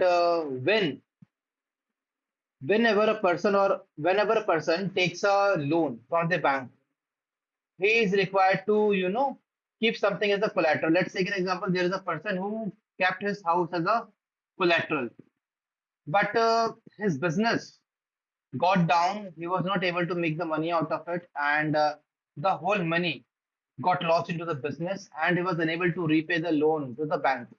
So, what bank will do? So, what the bank will do, my dear friends? Bank will recover the money by how? By auctioning this home, by auctioning the house of the person, so that we can recover some amount of money from there, and we can see that okay, how much money we are able to do to recover. So what happens here is that to recover the amount from the house, the bank has to auction the house. So earlier, you know what, we were having the different fragmented resources from which we were able to understand that okay, that bank is having the auction of that house, right? So we were not having the proper part. So that was also, not that much productive way to do this. So what we have done now is we have created a particular portal, a mobile app, with the help of which even if you want to also participate in the auction, to purchase the articles which are there in the bank auction, you can just, open the Banknet mobile app and you can see that, okay, so this is the auction which is going on for this particular property. And I'm also interested. So you can also participate in that. So that's how it works. Okay. So the Public Sector Bank Alliance Annual Strategy Meet was held in New Delhi recently, and Bank Asset Auction Network, that is a BankNet mobile app, and the Digital Balance Confirmation platform was launched. The BankNet mobile app aims to provide nationwide access to the verified bank auction properties, improving transparency and supporting the faster recoveries. So recovery fast होगी, transparency होगी, और verified bank auction properties वो अच्छे खरीदार मिल सकेंगे. They will be getting the good buyers as well, right? And everybody, even if you are right now in Haryana, you can purchase the property in the Rajasthan, right? You are having the nationwide access. Now, what is the DBCP? This is the Digital Balance Confirmation Platform. So basically, what happens is that the audit of the different stakeholders takes place, and we basically see that okay, how much amount of money is still required to be recovered. So this has come under the DBCP. The DBCP is designed to enhance audit efficiency and transparency, which replace the manual balance confirmation certificates. तो पहले क्या होता था कि ये जो सारे के सारे हमारे certificates थे ये manual होते थे, right? But now they will be launched in a digitalized manner. Clear, everyone? So Kashish is saying, sir, your session is equal to knowledge plus enjoyment. Thank you, Kashish, for your kind words, and I hope that other people also agree with the same. So now let's move on to the next news article. But before that, I want all of you to give me the answer. Please tell me the full form of banknet in the chat box. So what is the full form of banknet? Please tell me in the chat box. What is the full form of banknet? It is the Bank Assets Auction Network. That is the right answer. So clear to everyone?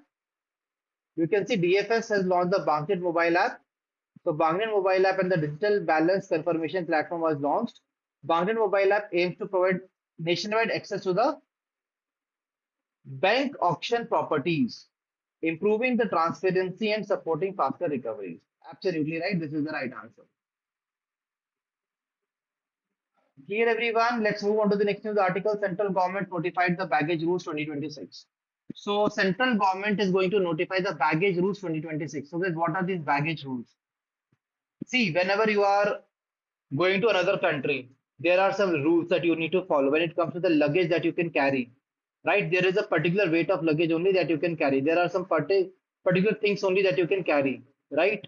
And when you are coming back to India, the when you are coming back to India, then again there are only some limited things that you can bring from that foreign country.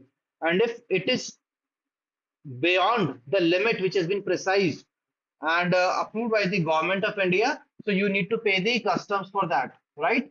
So it has to go through the customs clearance. So that is why, my dear friends, now government of India has come up with the baggage rules 2026. The central government has notified the baggage rules 2026 along with the customs baggage declaration and processing regulations 2026. It aims to simplify the procedures, enhance transparency, introduce electronic and advanced declarations for international passengers. So the changes aim to simplify the procedure. We are simplifying the procedure.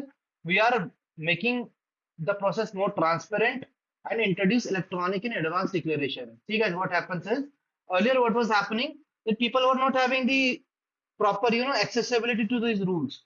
So what they used to do is कि हमारे पास वाले भैया या दीदी गए थे and they brought this so we can also brought it the similar manner, right? But that's not how you should be aware of these rules and regulations. So there should be official channel to see that okay, what are the rules and regulations which are required to be followed. So that is why we now what we have done is earlier the rules were quite fragmented also in the nature. The person cannot access the rules in a very clear manner. So that's why we have simplified the procedure, enhanced transparency, and introduced electronic and advanced declarations for international passengers. Now people can produce electronic and advanced declarations. They can declare things electronically. That okay, these are the things that we are bringing. Now comes the salient features, my dear friends. What is the enhanced duty free allowance? कि किस amount तक का अगर आप सामान लेकर आते हैं तो वो ड्यूटी फ्री अलाउंस आपको मिल जाएगा. You are not required to when you are not required to pay any duty. First one is when you are resident of India. So the amount is 75,000. For the tourist of Indian origin, if there is a tourist of Indian origin, then it is rupees 75,000. If you are a foreigner with a valid visa, then again the amount is rupees 75,000. The tourist of foreign origin, it is 25,000. So the limit is less for the tourist of foreign origin. He has to pay the customs now, right? Beyond this particular amount. Then the crew members is 2,500 only because they always go back and forth. Then no duty free allowance for passengers arriving via land borders. और जो land borders वाली countries से आ रहे हैं उनके लिए कोई ऐसी चीज यहाँ पर हम अलाउ नहीं करेंगे. Clear everyone? Getting the point? So 75,000 for resident, for tourists of Indian origin, for foreigner with a valid visa. For them, this amount is 75,000. Tourists for foreign origin is 25,000. Crew members is 2,500. No duty-free allowance for passengers arriving via land borders. So transfer of residence benefits. Now, what is that? Up to 12 months stay abroad, rupees 1.5 lakh. See, guys, now there are people who have basically who were staying there for a longer period of time. Let's take an example that I went to, America or to London for doing the MBA, right, in the London School of Economics, right? So what happened, my dear friends, that I was there for up to 12 months. So my stay was up to 12 months abroad. So for me, the limit will be 1.5 lakh. So definitely I will be bringing some more things because I have already accumulated some things here as a part and parcel of my daily lifestyle. Then 1 to 2 years. If the stay is 1 to 2 years, the limit is 3 lakh. Then above 2 years, it is 7.5 lakhs. And only single rationalized list of duty-free articles applies with the value cap as per the eligibility. So value cap eligibility के according होनी चाहिए. Single rationalized list होनी चाहिए. ऐसा नहीं कि आपने 4-5 list अलग-अलग बनाकर दे दी. नहीं. It should be a single rationalized list. अगर 12 months का stay था आपका, it is 1.5 lakh. अगर आपका stay 1 to 2 years का था, the amount should be 3 lakh. If your stay was above 2 years, then the amount will be 7.5 lakhs. Then, guys, for the jewelry allowance based on the weight, the female passengers after their stay abroad is more than 1 year, up to 40 grams of the jewelry they can bring to the India. Other than female, up to 20 grams only is allowed. New provisions for the temporary import or re-import. The facility to issue the temporary baggage import or the export certificate to prevent detention of the goods. There is a facility to issue the temporary baggage import or export certificate. Then consolidated concessions are there, duty-free import of one laptop. If the person is above 18 years, then the duty-free import of one laptop is allowed. Imports of pet is also included in this particular part. Now the customs baggage, so declaration and processing regulation 26 and master circular, it replaces the 35 earlier circulars. Now as you can see, earlier there were 35 different books of rules. Right now, what we have done, we have brought all of them together on a single book. Now it will be easier for and simplified for every person to access the book. Clear, everyone? Understanding the points? Let's try to answer these questions. So we have revised each and everything, right? Let's try to answer the questions now. The central government notified baggage rules 2026. The central government has notified the baggage rules 2026 along with the customs baggage regulations, which year 2026. Then the selling features enhanced duty-free allowance for resident, for tourists of Indian origin, for the foreigner with the valid visa, it is 75,000. For the tourists of foreign origin, it is 25,000. Moving ahead, transfer of the residence benefits. Up to 12 months of stay, it is 1.5 lakh. For 1 to 2 years, it is 3 lakh. Above 2 years, it is 7.5 lakhs. Clear? Now, when it comes to the jewelry allowance, the female passengers are allowed if their stay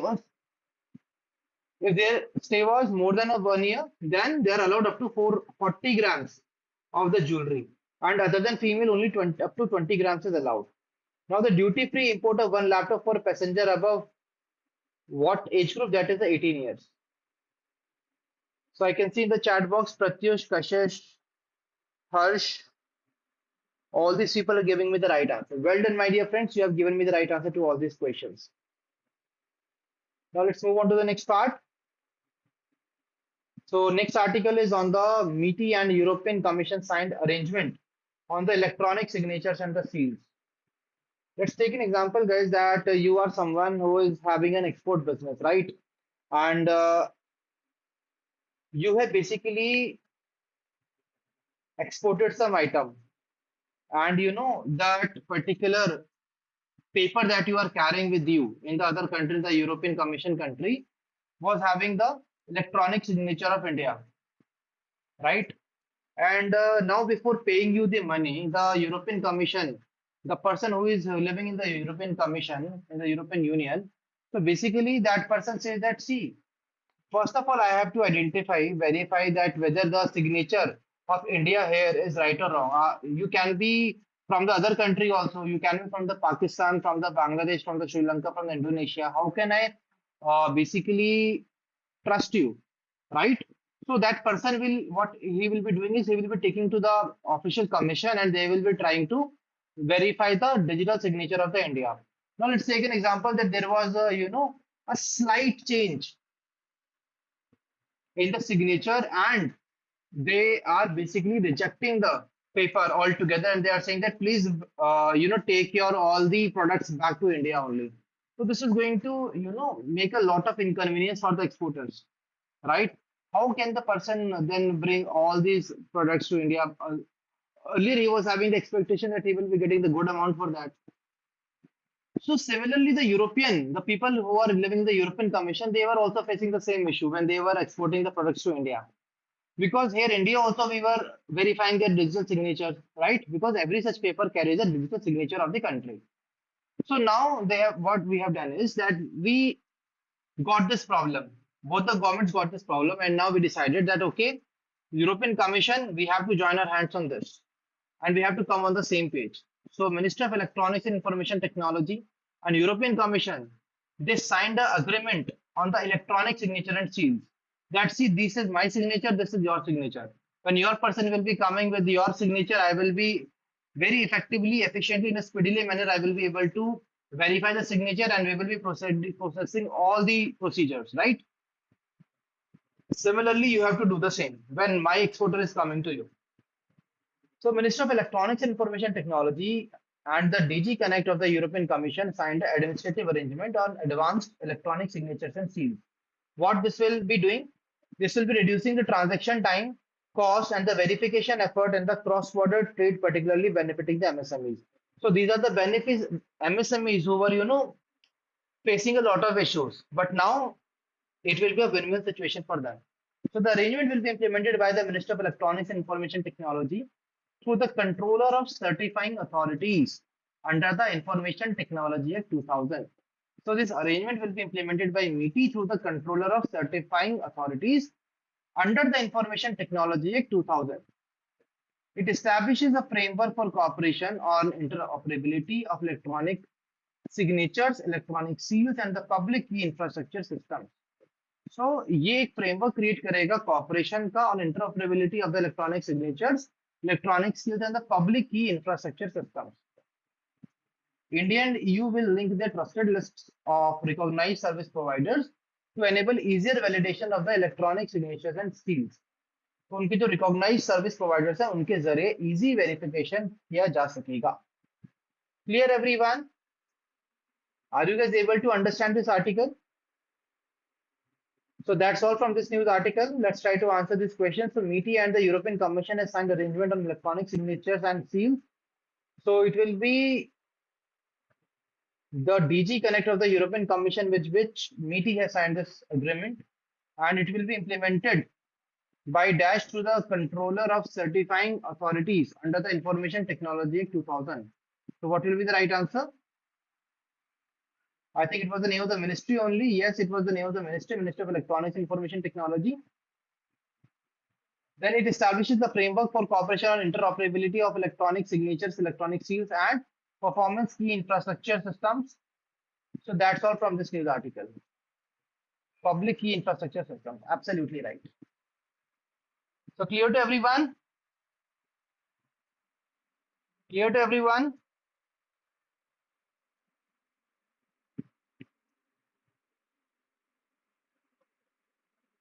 Okay, let's move on to the next news article. So Yantra India Limited granted Mini Ratna category 1 status. So my dear friends, Yantra India Limited को Mini Ratna category 1 status मिल गया है.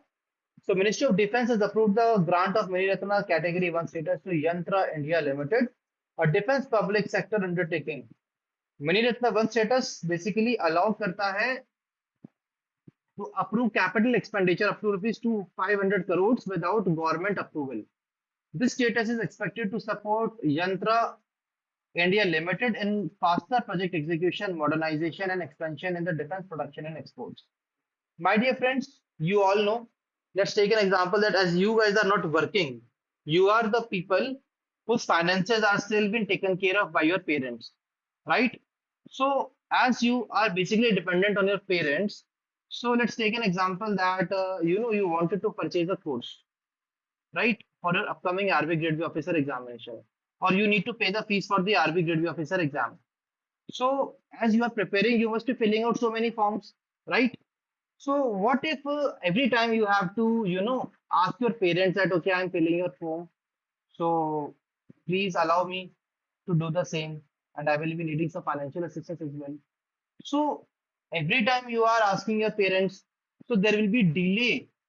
Like first of all, you will be, taking 2 or 3 days to think whether I should do it or not, and then you will be asking your parents, and then they will be giving you the approval, and then only you will be doing it. So it will be taking a lot of time. So that means, first of all, you are not having a financial autonomy. You cannot, do everything on your own. So the things like this, you cannot do everything on your own. But what if your parents allow that, okay, every month we are giving you rupees 3,000 and you take the decision that where you want to spend them. You want to spend them on the course, you want to spend them on the examination fees, you want to spend them on purchasing the burger, you want to spend them on going out for a movie, whatever, it is your decision. But we are going to give you rupees 3,000 per month, right? So now you will be having a financial autonomy on your own. Now I want to fill out the form. Okay, I am having the amount 1,000 rupees ka form hai, I can pay for 1,000 rupees, right? Now I wanted to read the current affairs document, so I need a good package. So I purchased the current affair package from the chapter stream. It was only of rupees 750. So that's how now the autonomy you are having. So you can fill out the form instantly. You can start your learning process as well for the same. Similarly, my dear friends, you know that like your parents were having trust and faith on you because you were really doing good. Similarly, our government of India is having the trust and the belief on some of the good performing public sector units. Now, when they are really performing well, government of India say that, okay, don't worry. If you want to modernize the machinery, if you want to execute some projects, do it. Don't ask us. The limit for that is rupees 500 crores, right? The limit for that is rupees 500 crores.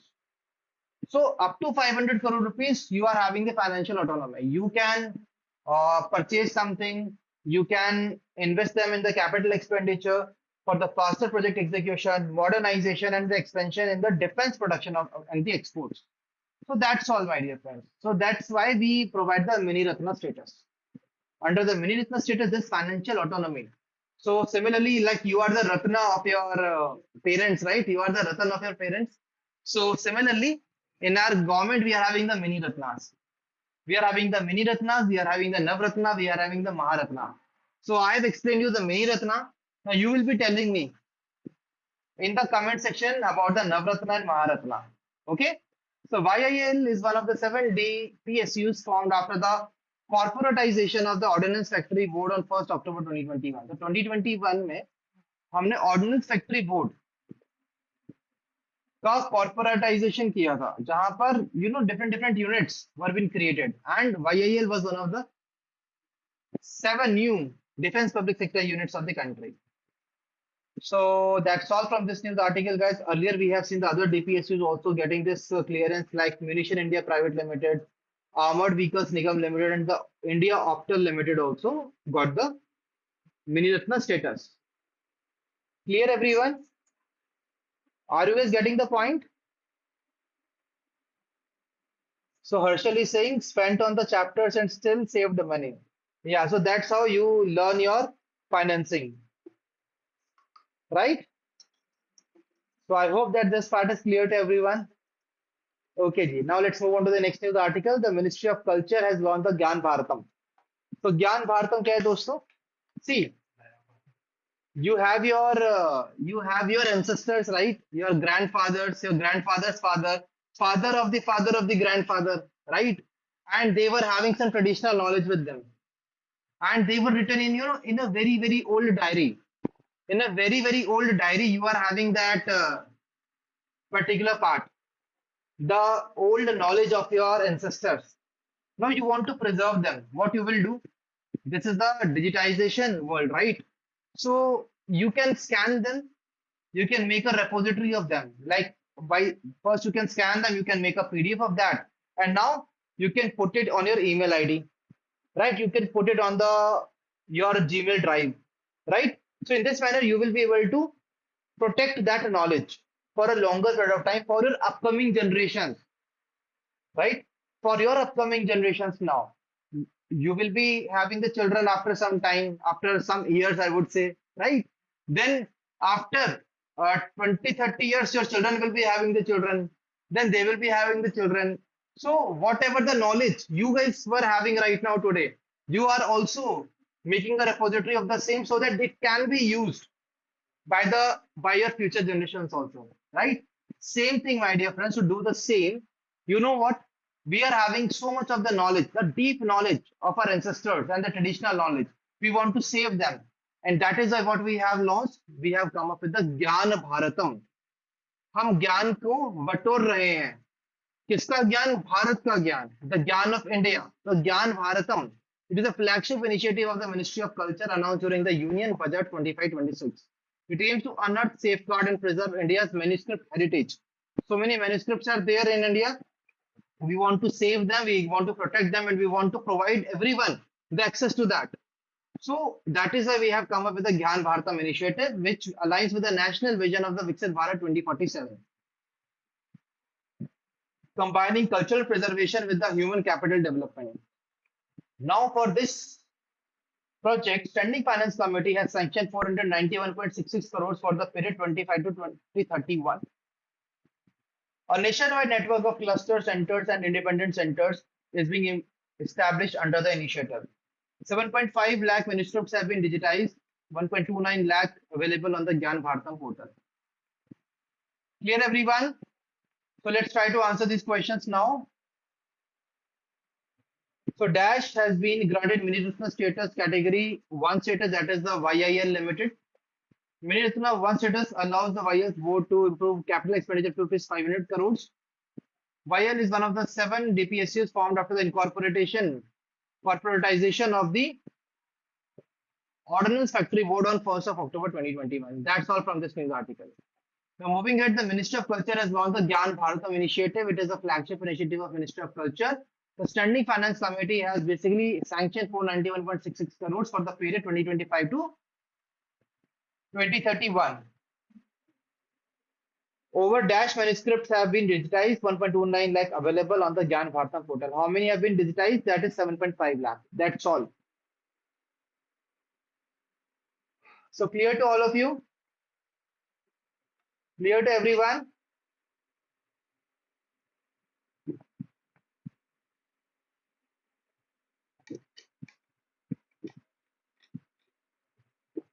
So my dear friends, these are quite, some topics which really needs good understanding of yours. When you are understanding the article, the next time you will be just reading this article, it will be like a halwa for you. It will be very easy for you to go through the article, right? Let's move on to the next article now. The measures undertaken to support small projects under the Prime Minister Employment Generation Program. So we have already covered the Prime Minister Employment Generation Program earlier. It is a central sector scheme which supports new micro enterprises through the small projects. So we are supporting the new enterprises through the small project loans. So 63% of the manufacturing sector units and 93% of the service sector units had project cost up to rupees 2 lakh, 10 lakh rupees. So 10 lakh रुपए तक के जो projects हैं वो हम उनको fast loans provide कर सकते हैं. Under the Prime Minister Employment Generation Program, we are focusing on enhancing more and more employment generation activities. Following measures have been undertaken to facilitate access to the credit and subsidies for smaller projects under the PM-EGP. So the priority is given to applications with project cost below 10 lakh. तो किस project को हम priority देते हैं जिसका cost 10 lakh से कम है. So, according to the Reserve Bank of India guidelines, bank should not insist on collateral security for loans up to rupees 10 lakh. तो 10 लाख तक के लोन पे कोई सिक्योरिटी हमें देने की जरूरत ही नहीं है. No educational qualification is required for setting up projects up to rupees 10 lakh. Let's take an example. There is a person who is having a brilliant idea, but that person is not that much educated, right? So it should not be like that ki we cannot provide the amount to the person because he's not educated. So we can provide up to rupees 10 lakh loan to the person in manufacturing and up to rupees 5 lakh in the service sector. Clear everyone? Now the Ministry of MSME operates the creation and harmonious application of the modern processes for increasing the output and national strength. That is a champions portal for grievance redressal, guidance and support related to MSME schemes, including the PMEGP. So there are so many schemes which we have launched for the MSMEs, right? And Prime Minister Employment Generation Program is one of them. So whatever the grievances are there of the people of the MSMEs, they can be resolved through champions portal, right? So RBI has deregulated the interest rates of the bank advances. Banks determine PMAGP loan interest rates based on their own credit and underwriting policies. So when it comes to the Prime Minister Employment Generation Program, guys, it is a central sector scheme launched in the 2008 for generation of sustainable self-employment opportunities in our country under the Ministry of Micro, Small and Medium Enterprises. And what is the name of the national level implementation organization for this? That is Khadi and Village Industries Commission. So KVIC is the name of the organization which will be implementing this particular scheme. It encourages the small cost loans up to rupees 10 lakh. That's all from this news article. Okay, my dear friends, understanding the point? Let's try to answer these questions now. So the Prime Minister Employment Generation Program, it is a dash sector scheme. It is a central sector scheme. So we are providing the project, we are providing the loans up to the project cost up to rupees 10 lakh, right? The priority is given to applications with project cost below rupees 10 lakh. Project cost 10 lakh से कम होगी तो ही हम वो provide करेंगे. Dash qualification is required for setting up projects. Is there any educational qualification required? No, no education is required for setting up projects up to rupees 10 lakh in manufacturing. And what is the amount for the service sector? That is rupees 5 lakh. And what is the name of that ministry which operates the champions portal for grievance redressal? That is the Ministry of Micro, Small and Medium Enterprises. Right? Now let's move on to the PMEGP scheme. My dear friends, it is a central sector scheme. It was launched in which year? Launched in 2008. What is the nodal ministry? Ministry of Micro, Small and Medium Enterprises. What is the national level implementation organization? That is the Khadi and Vikas. So it was a KVIC, right? So it is a KVIC. Khadi and Village Industries Commission, sorry, right? Khadi and Village Industries Commission. So we are done with this news article also. Clear everyone? I hope this is clear to every one of you. Let's move on to the next news article. Now the agriculture and allied sector GVA grew by 10.4% in the 24-25. Guys, let me tell you, you are only required to cover this percentage only because we are talking the data about the 24-25. And again, see, it is the data of the February, right? And we can have the updated data also. So that is why, for now, just remember this big percentage only, that is a 10.4%. That was the gross value addition of agriculture and allied sectors. Clear everyone? Moving on to the next news article, but before that, you all know about the budget allocation for the Department of Agriculture and Farmers Welfare. So this is again, you see, for the year 25-26 has been given, not at all required to be covered.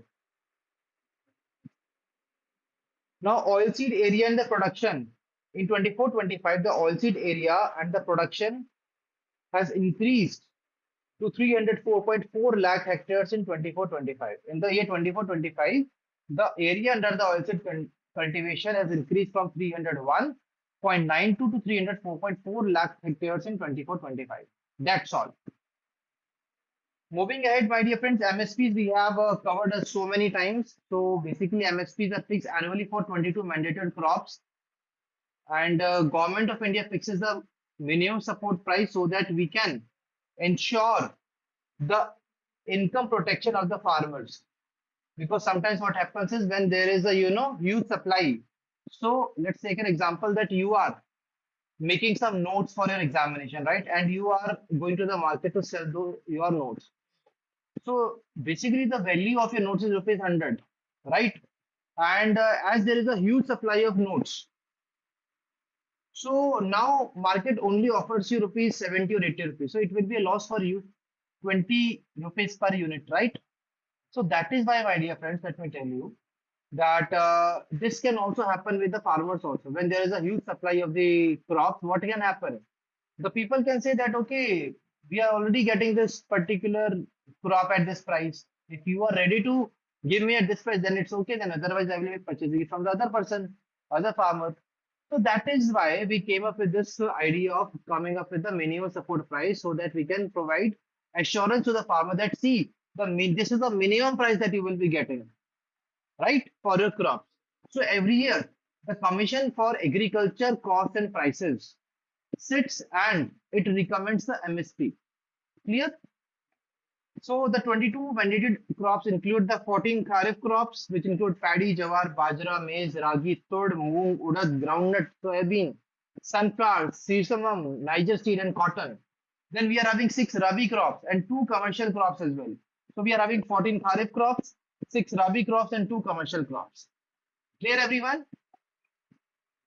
And what exactly we are trying to do here, guys? See, if 100 rupees was the cost, if 100 rupees was the basic cost that farmer has invested for producing these crops, so we should provide him 1.5 times so that he's able to recover this cost also, and there is some additional earning for the farmer. So that is rupees 150.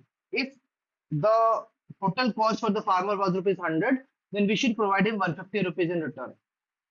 Clear, everyone? So that is why MSPs are set at a minimum of 1.5 times the all India weighted average cost of production. And the MSPs for all mandated crops have been increased to ensure a minimum return of 50% over the cost of production. Clear, everyone? We are done with this. 14 Rabi, Kharif crops, 6 Rabi, and 2 commercial crops are there. What are the 2 commercial crops? Jute and copra. So let's try to move into this question. So oilseed area in production increase in 24-25. It is increased from 301.92 lakh hectares to 304.4 lakh hectares. Now MSP is fixed annually for how many mandated crops? 22 mandated crops. Right? MSPs are fixed each year by the government for dash mandated agricultural crops at the national level.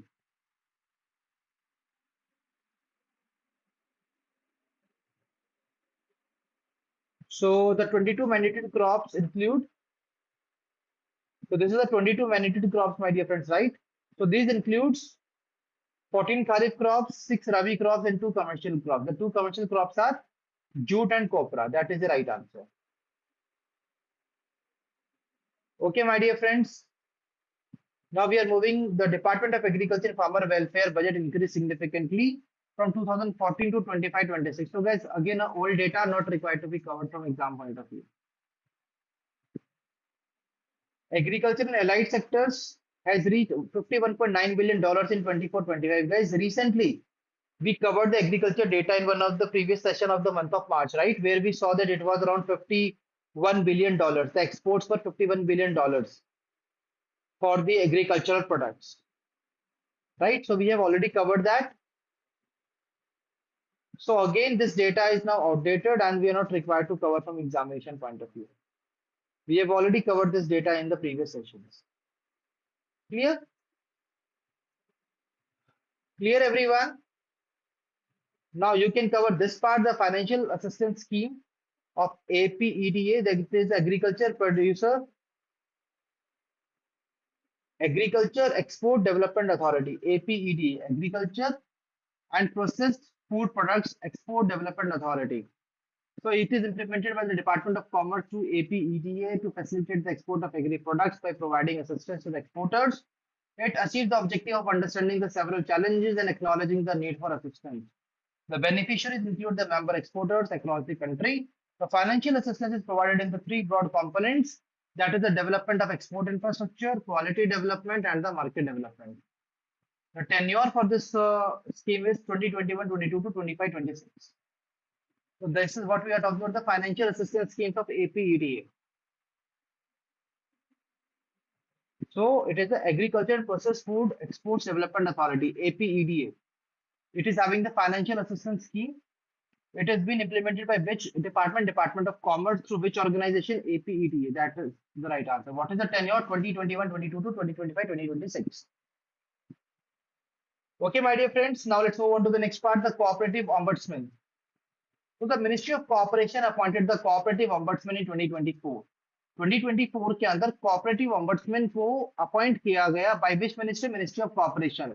The appointment follows the amendment to the Multi-State Cooperative Act 2002, which provides a standardized procedure for filing complaints and appeals. So if any cooperative is there and it is having some kind of issues, then they can file their complaints and they can appeal under which act? Under the Multi-State Cooperative Act Societies Act 2002. And under that only Ministry of Cooperation has appointed the Cooperative Ombudsman in 2024, who handles the complaints from the members of the multi-state cooperatives related to the deposits, equitable benefits from the society's functioning, and other issues affecting the individual rights. So this Cooperative Ombudsman will act as an appellate authority for appeals against the orders passed by the Cooperative Information Officer.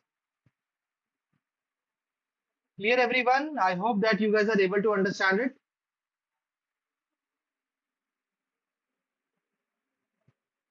Let's move on to the next news article. That is, the Government of India has amended the vegetable oil products production and availability regulation through order VOPPA order 2025. तो basically क्या किया है, हमने amend किया है vegetable oil products production and availability regulation को.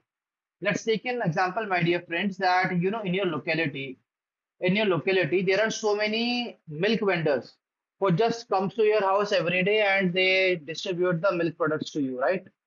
They give you the milk, and government is not having any data of these milk producers, right, who are basically distributing the milk. And additionally, at times what happens is that the people are basically reaching out to the authorities of the government that there is a shortage of the milk. We are not getting the milk in the proper amount, and this is impacting the development of our children, right? So to understand such kind of things, government needs to have the data, and that is why, my dear friends, in the similar manner, like milk is really very important for us. Similarly, you all know that whenever you are cooking anything at your home, when your mother is or your father is cooking anything at your home, so they always need some vegetable oil, right? Which is the basic thing that we add in the pan whenever we are making any dish, right? So in the Indian language में अगर कहें तो जब तड़का लगा जाता है किसी खाने का, right, my dear friends? So you need to add that oil first. Then only after that you add some other things, right, my dear friends? So basically, we need to have the proper data about these vegetable oil products, their production and the availability, because it impacts each and every household. And that is the reason, to improve the transparency, support data-driven policy decisions, and strengthen the national food security, we came up with the amendment in this VOPPA Order 2025. The amendment order mandates the compulsory registration of all manufacturers, processors, blenders, and the repackers of the edible oils on the National Single Window System and VOPPA portal. So government says that, see, you have to, add every data to these two portals. That is the National Single Window System and the VOPPA portal. That is the vegetable oil product production and availability. Clear? And this is applicable to various crude edible oil products like crude and refined vegetable oils, solvent extracted oils, blended oil, naspati, margarine, other notified products. Clear, everyone? I hope that this is clear to all of you. So we are done with another important article. Now let's move ahead. So when it comes to the agriculture and allied exports, I already told you the overall exports of these products stood at $51.9 billion. We have already covered this. Now comes the cooperative ombudsman. So which ministry has appointed the cooperative ombudsman? It is the Ministry of Cooperation. And in which year? 2024. That's all from this article. Now comes the VOPPA order 2025, which strengthens the regulatory oversight in edible oil sector. So the government of India has amended the VOPPA regulation, that is the vegetable oil product production and availability regulation order, right? And the government says that you have to add the data to these two portals. One is the National Single Window System, and other one is the VOPPA portal. Clear, everyone? Are you guys able to understand the things? Are you able to retain the data? Are you able to relate this data with your daily life? Like how exactly things are taking place? So the vegetable oil which is being used in the cooking of your delicious food every day that you enjoy at your home or wherever you are living, right? So basically, this needs that vegetable oil.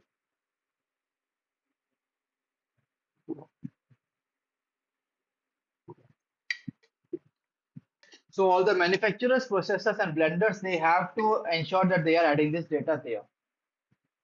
Okay, Ji, clear? Let's move on to the next article. 1.82 lakhs Ayushman Arogya Mandirs operationalized across India.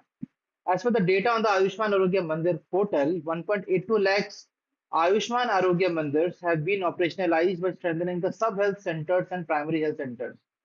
So how many Ayushman Arogya Mandirs have been operationalized? That is 1.82 lakhs.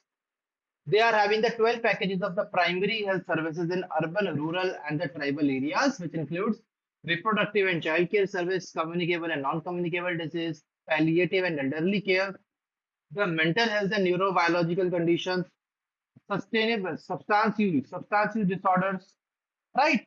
So these are the different areas where basically these are providing the services. Now, when it comes to the Ayushman Arogya Mandir, it is an attempt to move from a selective approach to healthcare to deliver the comprehensive range of services. तो एक selective approach से हम एक comprehensive range of services पर जा रहे हैं.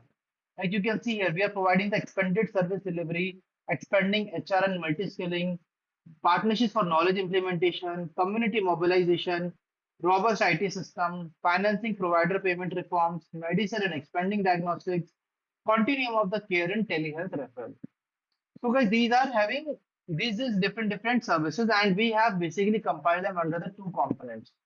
What are these? Under the very first component, we are going to set up 1.5 lakh Ayushman Arogya Mandirs to deliver the comprehensive primary health care in our country, right? And the second component is the Pradhan Mantri Jan Arogya Yojana. Now, what is the Pradhan Mantri Jan Arogya Yojana? You all know that this is a health insurance scheme of the government of India where we are providing rupees 5 lakhs per year to 10 crore poor and vulnerable families so that they can seek secondary and tertiary care. So we are providing 5 lakhs per year to over 10 crore people, right? Under the Pradhan Mantri Jan Arogya Yojana. So first component of this part is the creation of 1.5 lakh Ayushman Arogya Mandirs, and the second component is the Pradhan Mantri Jan Arogya Yojana. Now, Ayushman Arogya Mandirs are envisaged to deliver the expanded range services that go beyond maternal and child healthcare services to include care for non-communicable diseases, palliative and rehabilitative care, oral eye and ENT care, mental health, and so on. So these are the different things that we will be looking at these particular part. Are you guys able to understand, my dear friends? So Ayushman Arogya Mandir सबको clear है दोस्तों? So they provide 12 packages of the primary healthcare services. It is having for the two components. One is 1.5 lakh creation of Ayushman Arogya Mandir, and the second one is what? The Pradhan Mantri Jan Arogya Yojana. And how many Ayushman Arogya Mandirs have been operationalized till now? 1.82 lakh. Clear to everyone? I hope all of you are able to understand this. Now let's move on to the next article, the 64th session of the UN Commission for Social Development.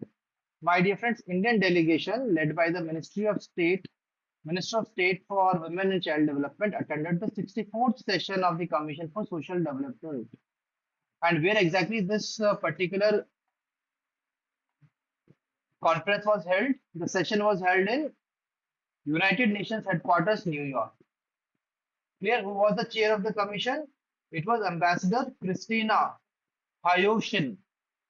So Christina Hayoshin was the ambassador, right? Who was the chair of the commission. We are talking about the 64th session of the UN Commission for Social Development, which was held in UN headquarters, New York, and it was chaired by the Christina Hayushin, who is the permanent representative of Ukraine to the United Nations. The national statement was delivered on the theme advancing social development and societal justice through the coordinated, equitable, and inclusive policies. Now, the key national initiatives highlighted includes parity in the girls and boys participation in education, improved infrastructure and residential schooling in the remote areas, expansion of basic services, piped water, clean cooking energy, sanitation for women, vulnerable groups. So all these areas were being discussed as a part of this UN Commission for societal development, for social development. Understood, my dear future RBI Grade B officers? Now let's try to answer these questions. How many So before that, please show some energy in the chat box. So it's been 2 hours. We are conducting this session in a continuous manner. So please show me your energy in the chat box. Are you guys still feeling energetic or you are drained out of the energy? If you are drained, my dear friends, let me tell you here what is the source of energy at this in this hot summers. It is the water, right? So please ensure that you are hydrating yourself after every some time so that you are always having that energy with you.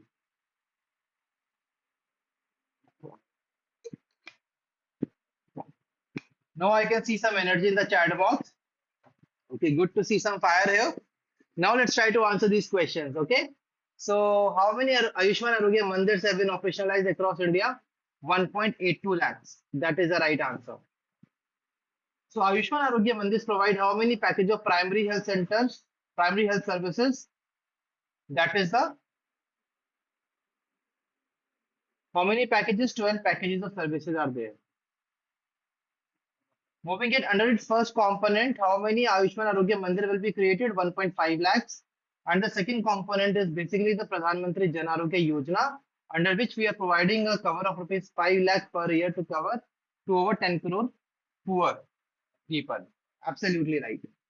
Moving on to the next part, the 64th session of the UN Commission for Social Development was held in United Nations headquarters. What is it? It is in New York.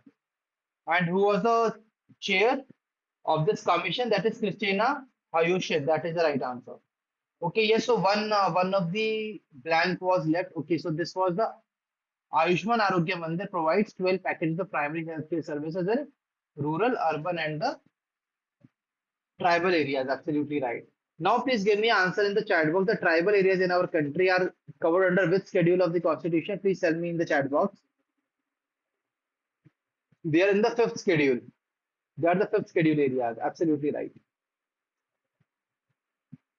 Now, my dear friends, we are on to the last leg of the today's session. Let's try to cover these topics again without any break, right?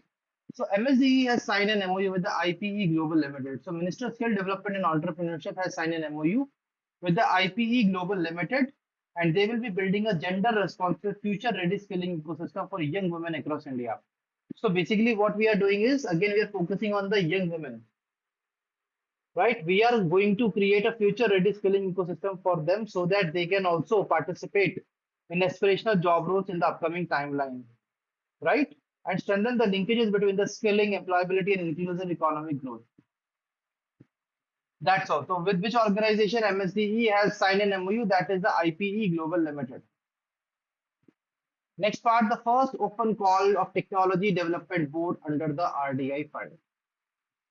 One of the most important news articles of the today's session. Now, why exactly it is important, my dear friends? Let me explain this with the help of an example. I told you now an example where there is a student,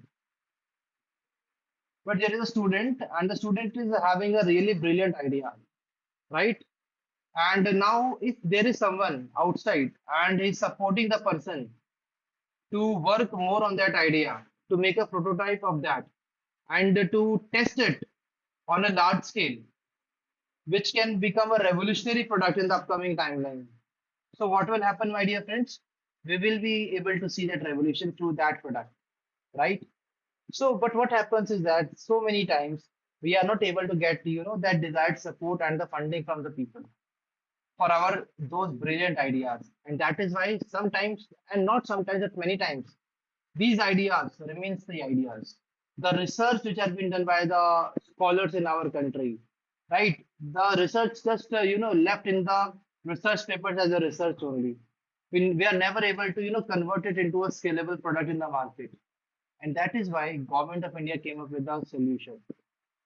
And government said that okay, don't worry, all such kind of people who are basically having such kind of ideas, don't worry. You just tell us that we are having the idea and we will be supporting you. And how we are going to support you? So when you are working on the idea, you are going to work, you are going to research more, you are going to develop more that idea, right? You are going to add more innovation to that idea. And that is why, my dear friends, we are having the RDI fund for that.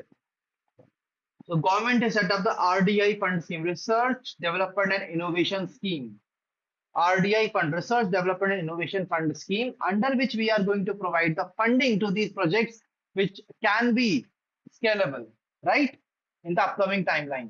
And let me tell you here that the first open call of the Technology Development Board was launched. What is the first open call? Where Technology Development Board in our country has announced, has made an open announcement that everybody who is having such kind of idea and your prototype is ready, your research work is done, and your product is basically, you know, it is technology readiness available level. It is at a TRA level, right? So that means that only small gap is there for that product to be launched in the market at a large scale. So everybody who is having such kind of idea and the prototype and the product, do let us know. We are going to provide you the funding. So that is the first open call of the Technology Development Board under the RDI fund, in which they have said that you just show us a product and we will be taking the call over it that whether we want to support it or not, right? So the first open call of the Technology Development Board was launched under the Research Development and Innovation Fund of the Anusandhan National Research Foundation. Guys, ANRF is basically responsible for this fund, Anusandhan National Research Fund. Objective The objective is to strengthen India's innovation ecosystem by supporting commercialization of indigenous technologies through structured long-term financing. Clear?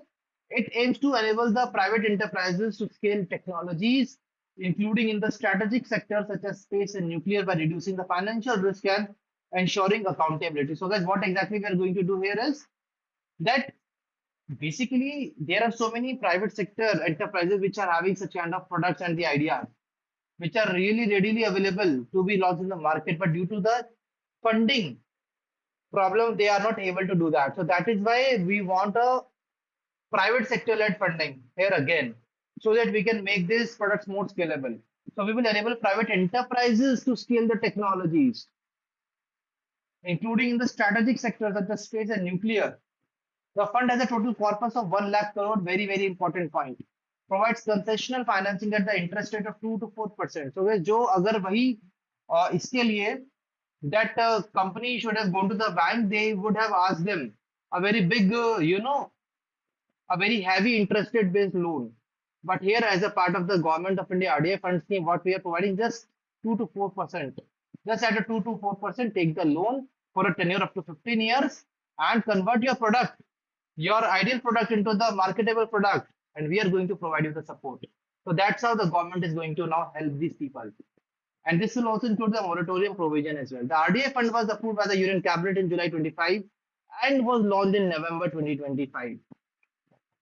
My dear friends, this particular fund was launched in July 2025. It was approved. Sorry, it was approved in 2025 July, but it was launched in November 2025. So November 2025 में हमने इसको properly launch किया. Now let's move on to the very, very important details of this fund. Let's try to understand the workability of it.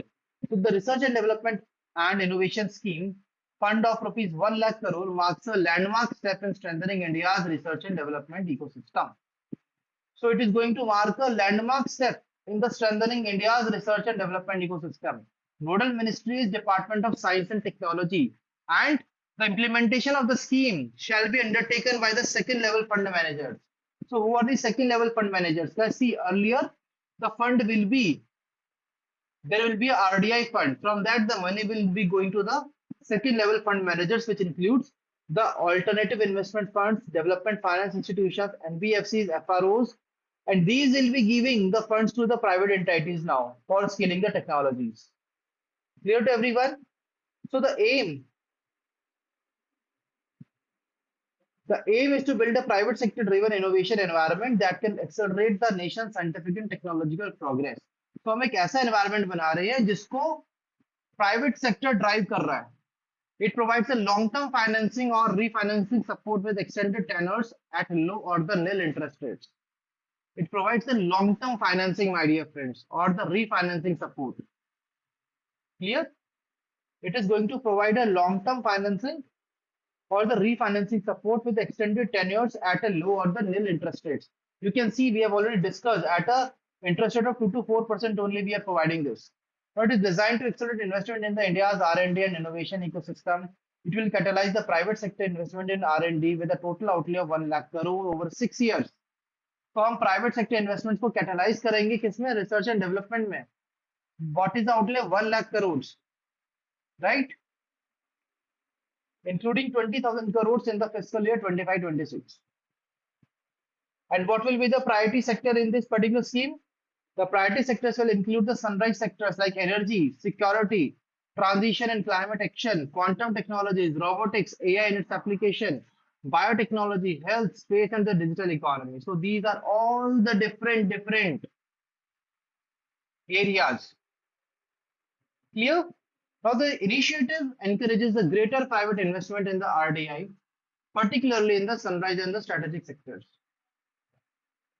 The initiative encourages the greater private investment in the research development innovation fund, particularly in sunrise and the strategic sectors.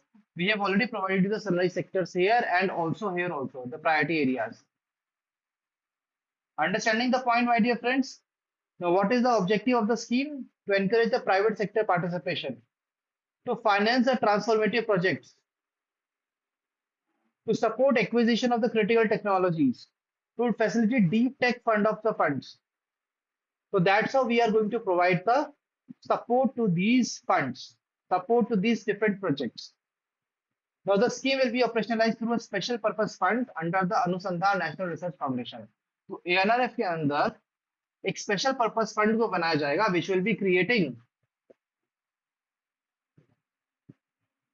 will be operationalizing it, right? Using a two-tiered funding structure. Now, what is the two-tiered funding structure which is there? First level is the special purpose fund that we have already discussed. The second level is basically the second level fund managers, which I have already discussed with you, which include the AIFs, development finance institution, non-banking finance companies, and the focused research organizations. Biotechnology, industry research, assistance council, and IIT research parks will also be there. So let's try to understand this whole funding mechanism with the help of this particular flow chart. Clear? So my dear friends, first of all, it is a consolidated fund of India. Now, what is the consolidated fund of India? So let's take an example that in your family there is a bank account, right? And you know every salary is coming to that account only. For example, your father is earning, your mother is earning, you are also becoming the RBI Grade B officer, and you are also earning, right? And then you have kids, you have some, you go to the gym, you go to any other place, right? And you know, whatever the money is coming to your house as a salary, it is added to this particular bank account. And if there is a money which is going outside for paying any kind of fees, for the gym fees, for the library fees, for the movies, for the playing games, for anything, it is going from that main account only, right? So guys, similarly, like you are having that kind of account in your family, similarly at a national level, we are having a consolidated fund of India. So all the tax receipts, non-tax receipts of the government, all every such kind of revenue are being coming to the consolidated fund of India. And all the expenditures of the government, major expenditures are being done from the consolidated fund of India only, right? So now from the consolidated fund of India, we will be getting the money into the RDIF, that is the Research Development Innovation Fund. Now from these RDIF fund, we will be seeing that the money will go to the second level fund managers, which include the AIF, Development Financial Institution, NBFCs and the FROs. Now they will be further giving the money to the private companies, including the startups for scaling research and development in alignment with the RDF investment policy. Now please tell me if this is clear to all of you. Is this clear to all of you? Everybody? Let's again try to go through the key important points of the scheme. So the first open call of the TDB, that is the Technology Development Board, was launched. Objective was to strengthen India's innovation ecosystem, and we are providing the corpus of the fund as a 1 lakh crore and with the interest rate of 2 to 4%, with the tenure of up to rupees 50 up to 15 years. It was approved by Cabinet in July 2025 and launched in November 2025. RDA scheme is having a fund of 1 lakh crores. Nodal Ministry, Department of Science and Technology. The second level fund managers include DFIs, NBFCs, AIFs, and FROs. Now we are having the fund of rupees 1 lakh crore over 6 years, where 20,000 crore has been given for the financial year 25-26.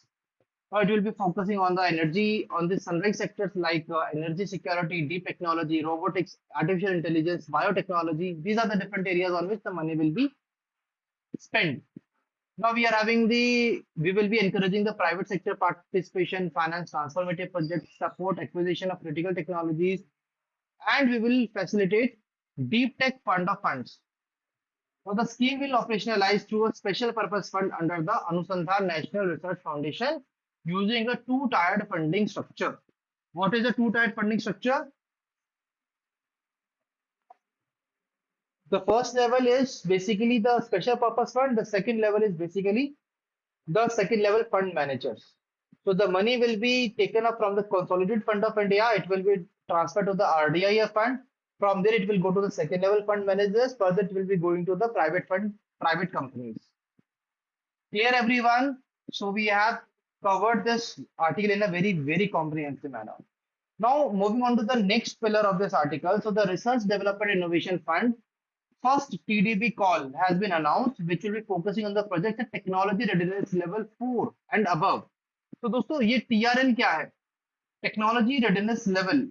That means the prototype is ready, the testing is done, and it is very close to enter into the market. So we will be first focusing on these products which are very close. So that who is really very close, we are just giving a small push to them, and they are, crossing that line, right? And then we will be focusing on the remaining projects. So the funding will be routed through the second level fund manager. Support will be provided in the form of loan, equity, or the hybrid instruments based on the project requirements. The maximum funding support will be up to 50% of the total project cost. तो total project cost का 50% तक का amount हम fund कर सकते हैं, support कर सकते हैं. Provides collateral free financing with no requirement for personal or the corporate entities. So we don't need any collateral free. We don't provide any. So basically, we are not going to ask for any collaterals, right? It will be provided collateral free with no requirement for the personal or the corporate guarantees. Clear, everyone? Now let's try to answer this question. So guys, are you guys ready to answer the question? Please give me a thumbs up in the chat box if you guys are ready to answer these questions. In a very quick manner, we have to answer these questions. Let's start. The MSCE signed MOU with the IPE Limited. That's all. Next question. The first open call of the TDB board under the RDI fund was launched under the Research Development Innovation Fund of the ANRF, Anusandhan National Research Foundation. Then the fund has a total corpus of 1 lakh crores at a rate of 2 to 4% with a tenure of up to 15 years. The RDI fund was approved by the Union Cabinet in July 2025 and launched in November 2025. Now, please tell me what is the name of the nodal ministry here? Department of Science and Technology is the nodal ministry, right? And it will be operationalized through the special purpose fund, right? With the two components, with the two levels that we have already covered. And what is the project cost funding support which will be there, that is up to 50% of the project cost. We will be providing you the funding. Will there be any collateral? Yes or no? There will be no collateral. That's all. Let's move on to the next part, the upgraded wetlands day. So, my dear friends, sorry, the World Wetland Day. The World Wetland Day we celebrate every year on 2nd of February. The theme for 2026 was Wetlands and Traditional Knowledge Celebrating Cultural Heritage.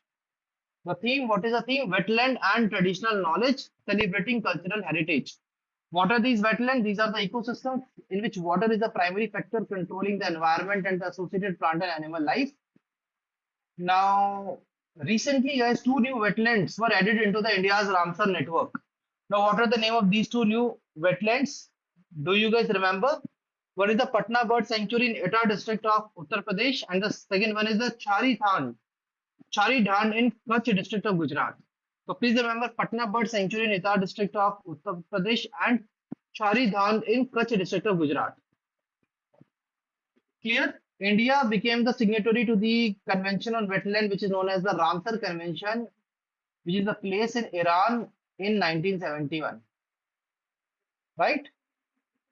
So India is signatory to it, but India signed it in 1982, my dear friends. Ramsar Convention was signed in 1971 in Iran. India became signatory to it in 1st February 1982. So please quickly tell me the name of the two wetlands which have been added to the India's Ramsar network, that is Patna Bird Sanctuary and Chari Dhan of Kutch, Gujarat. And if I talk about the date on which we celebrate World Wetland Day, that is 2nd of February. Absolutely right. Now, guys, the next article we have already covered it, upgraded NYPS 2.0 web portal. Now, moving into the next part, the exhibition on the peacock conservation organized under the Mission Life. My dear friends, you all know the peacock is the national bird of the country, right? So recently, a peacock conservation program and exhibition was organized under the Mission Life. Mission Life is the lifestyle for environment, right? So the EIACP program centered a resource partner at WWF India with the support from the Ministry of Environment, Forest and Climate Change, organized an awareness and exhibition event. तो एक awareness और exhibition event को यहाँ पर organise किया गया जिसका title था the peacock call mission life for a greener tomorrow the peacock call mission life for a greener tomorrow it was organized under the mission life lifestyle for environment. That is the right answer. It focused on the ecological and cultural significance of the Indian peafowl, India's national bird. Objective is very simple, to promote the sustainable lifestyle, biodiversity conservation, and India-led environmental action. That is the right answer. So, my dear friends, I hope that you guys are able to understand this. The event aimed to strengthen the public awareness on wildlife conservation and highlight the peafowl as a symphony of harmony between the nature and culture. Clear, everyone? So, objective is to promote sustainable lifestyles, biodiversity conservation, and citizen-led environmental action. That is the right part. Now, the mission life, my dear friends. Mission life is a very, very important part. Mission Life is basically it is an India-led global mass movement to inspire individual and community action to protect and preserve the environment. So we want to ensure that we are embedding some habits into the daily habits of the people, having the awareness about the conservation of environment by adopting sustainable and eco-friendly behaviors in their daily life. It creates a Jan Andolan by nudging the behavioral change across the households and communities. Now, what is the major important part here? Then when exactly it was launched? It was announced by the Prime Minister Narendra Modi ji at UNFCCC COP26 in Glasgow in November 2021. तो Glasgow के अंदर ये conference of parties 2026 हुई थी. So it is a United Nations framework on the Convention of Climate Change, which was held in Glasgow, November 2021. It was coordinated by the Niti Aayog along with the Minister of Environment, Forest and Climate Change. Clear? The mission shifts the focus from use and dispose habits towards mindful and deliberate utilization of the resources. It is having a P3 approach, that is the pro-planet people approach. Let's try to again revise the things in a quick manner. So the EIACP Program Center along with the WWF India with the support from the Minister of Environment, Forest and Climate Change, organized the awareness and exhibition event titled The Peacock's Call Mission Life for a Greener Tomorrow. It focused on the ecological and cultural significance of the Indian peafowl, India's national bird. Coming to the mission life, my dear friends, it was announced by the Prime Minister Narendra Modi ji at the UNFCCC COP26 in Glasgow, November 21, and it is coordinated with the Niti Aayog along with the Minister of Environment, Forest and Climate Change. It is having a P3 approach, that is the pro-planet people. Absolutely right. So let's try to answer these questions now. Are you guys ready to answer the question? Please give me a thumbs up in the chat box. Are you ready? Speed up, speed up, speed up. Please give me the answer in the chat box now. World Wetland Day, we celebrate every year on which date? 2nd of February. Here are the two new wetlands to the India's Ramsar network. What is the right answer? These are Patna, Patna Bird Sanctuary in the Hitar district of UP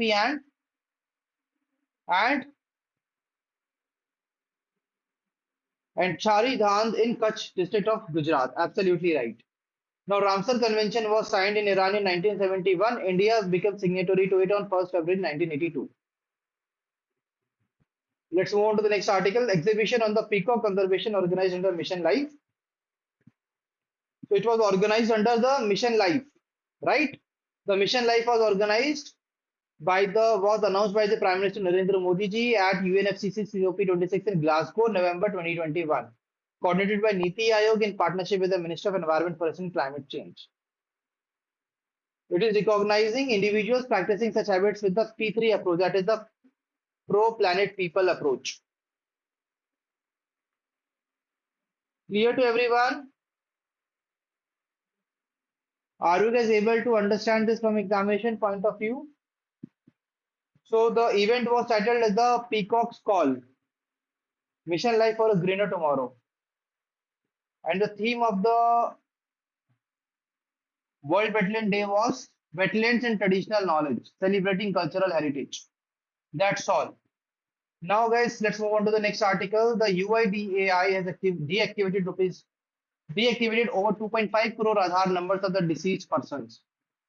So basically, what we have done is we have deactivated the Aadhaar number of 2.5 crore deceased persons for mitigating the misusage of their Aadhaar card. So Aadhaar is the world's largest biometric identity system with approximately 134 crore live Aadhaar holders. And it has deactivated the Unique Identification Authority of India, UIDAI, which issues the Aadhaar card. Everybody is having Aadhaar card, right? So they have deactivated more than 2.5 crore Aadhaar numbers of the deceased persons till date. So that's all from this news article. Now, guys, Election Commission of India to host the National Conference of State Election Commissioners. So the Election Commission of India is hosting the National Conference of the State Election Commissioners in New Delhi. The conference is being held after a gap of over 25 years. Because last time this conference was held in 1999. Now, after 25 years, we are having this conference. That is why it becomes important from examination point of view. We want to build the synergy between ECI and SEC in the electoral processes and logistics. The state election commissions are established under the state laws as per the 73rd and the 74th constitutional amendments. So 73rd and 74th constitutional amendment से हमने state election commissions को establish किया India के अंदर, and after 25 years since 1999, after that we have this particular conference of the National Conference of State Election Commissioners. Clear everyone? Let's try to answer the question. So UIDAI has deactivated over 2.5 crore Aadhaar numbers of deceased persons. The Unique Identification Authority of India has deactivated 2.5 crore Aadhaar numbers of the deceased persons till date.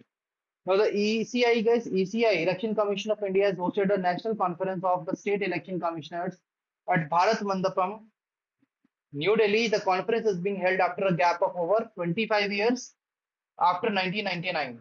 The state election commissions are established under the state laws as per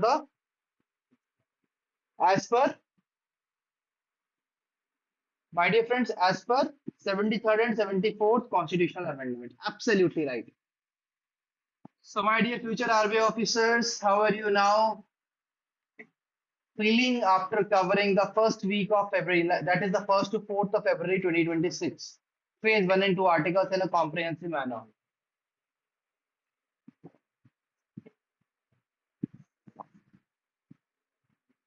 Now I would say if you will be going through this particular whole PDF, it will hardly take 30 minutes for you to cover all these articles. 1 minute for one article, right?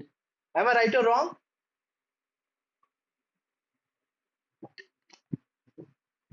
Because we have covered the articles, we have revised them, we have retained them, we have practiced them by giving the answers in the comment section. So that is the beauty of answering in the comment section. Okay, clear everyone?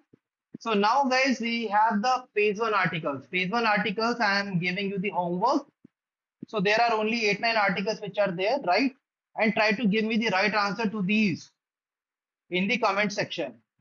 I am expecting from all of you, and I believe that you won't break my expectations from you, right? So you have to give me the answers. In a single answer, you will be giving me answer to all these questions, which are the part of the Grisham round. Okay. And additionally, I have also asked you homework question as well. Like what are the 10 states under the fifth schedule area, right? One was this question, right? So please give me the answer to that also in the comment section. Now you will be having the question in your mind, the people who are new to this ecosystem, that's from where exactly we can, you know, read the PDF now for the revision. So guys, for that, let me tell you that what you can do, that you can go to the chapters website, go to the chapters website and you can see here, go to the courses on the top right corner. Then here you can filter by the category, package, go to the current affairs package. Now when you will be going to the current affairs package, you will see here down the line, you will see current affairs. Now you tell me, you can pause the current affairs chapter. This is been provided here. Clear everyone?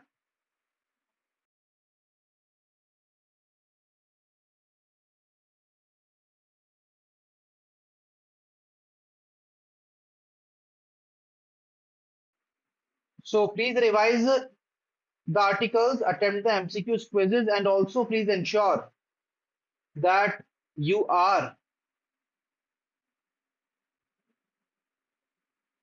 also giving me the answers in the comment section, right? So you can see here that we have provided you the individual quizzes also for these particular parts. So that was all, my dear friends. And if you are having any feedback to this particular session, if you have really liked the way we have covered these articles, you can definitely mention about that. If you really liked it or not, if you don't like it, then do also please mention in the comment section so that we can work on the session. Okay. Now I will be meeting you tomorrow at 8 a.m. with the another daily 8 a.m. class. Till then, stay happy, stay healthy. Wish you all happy learning.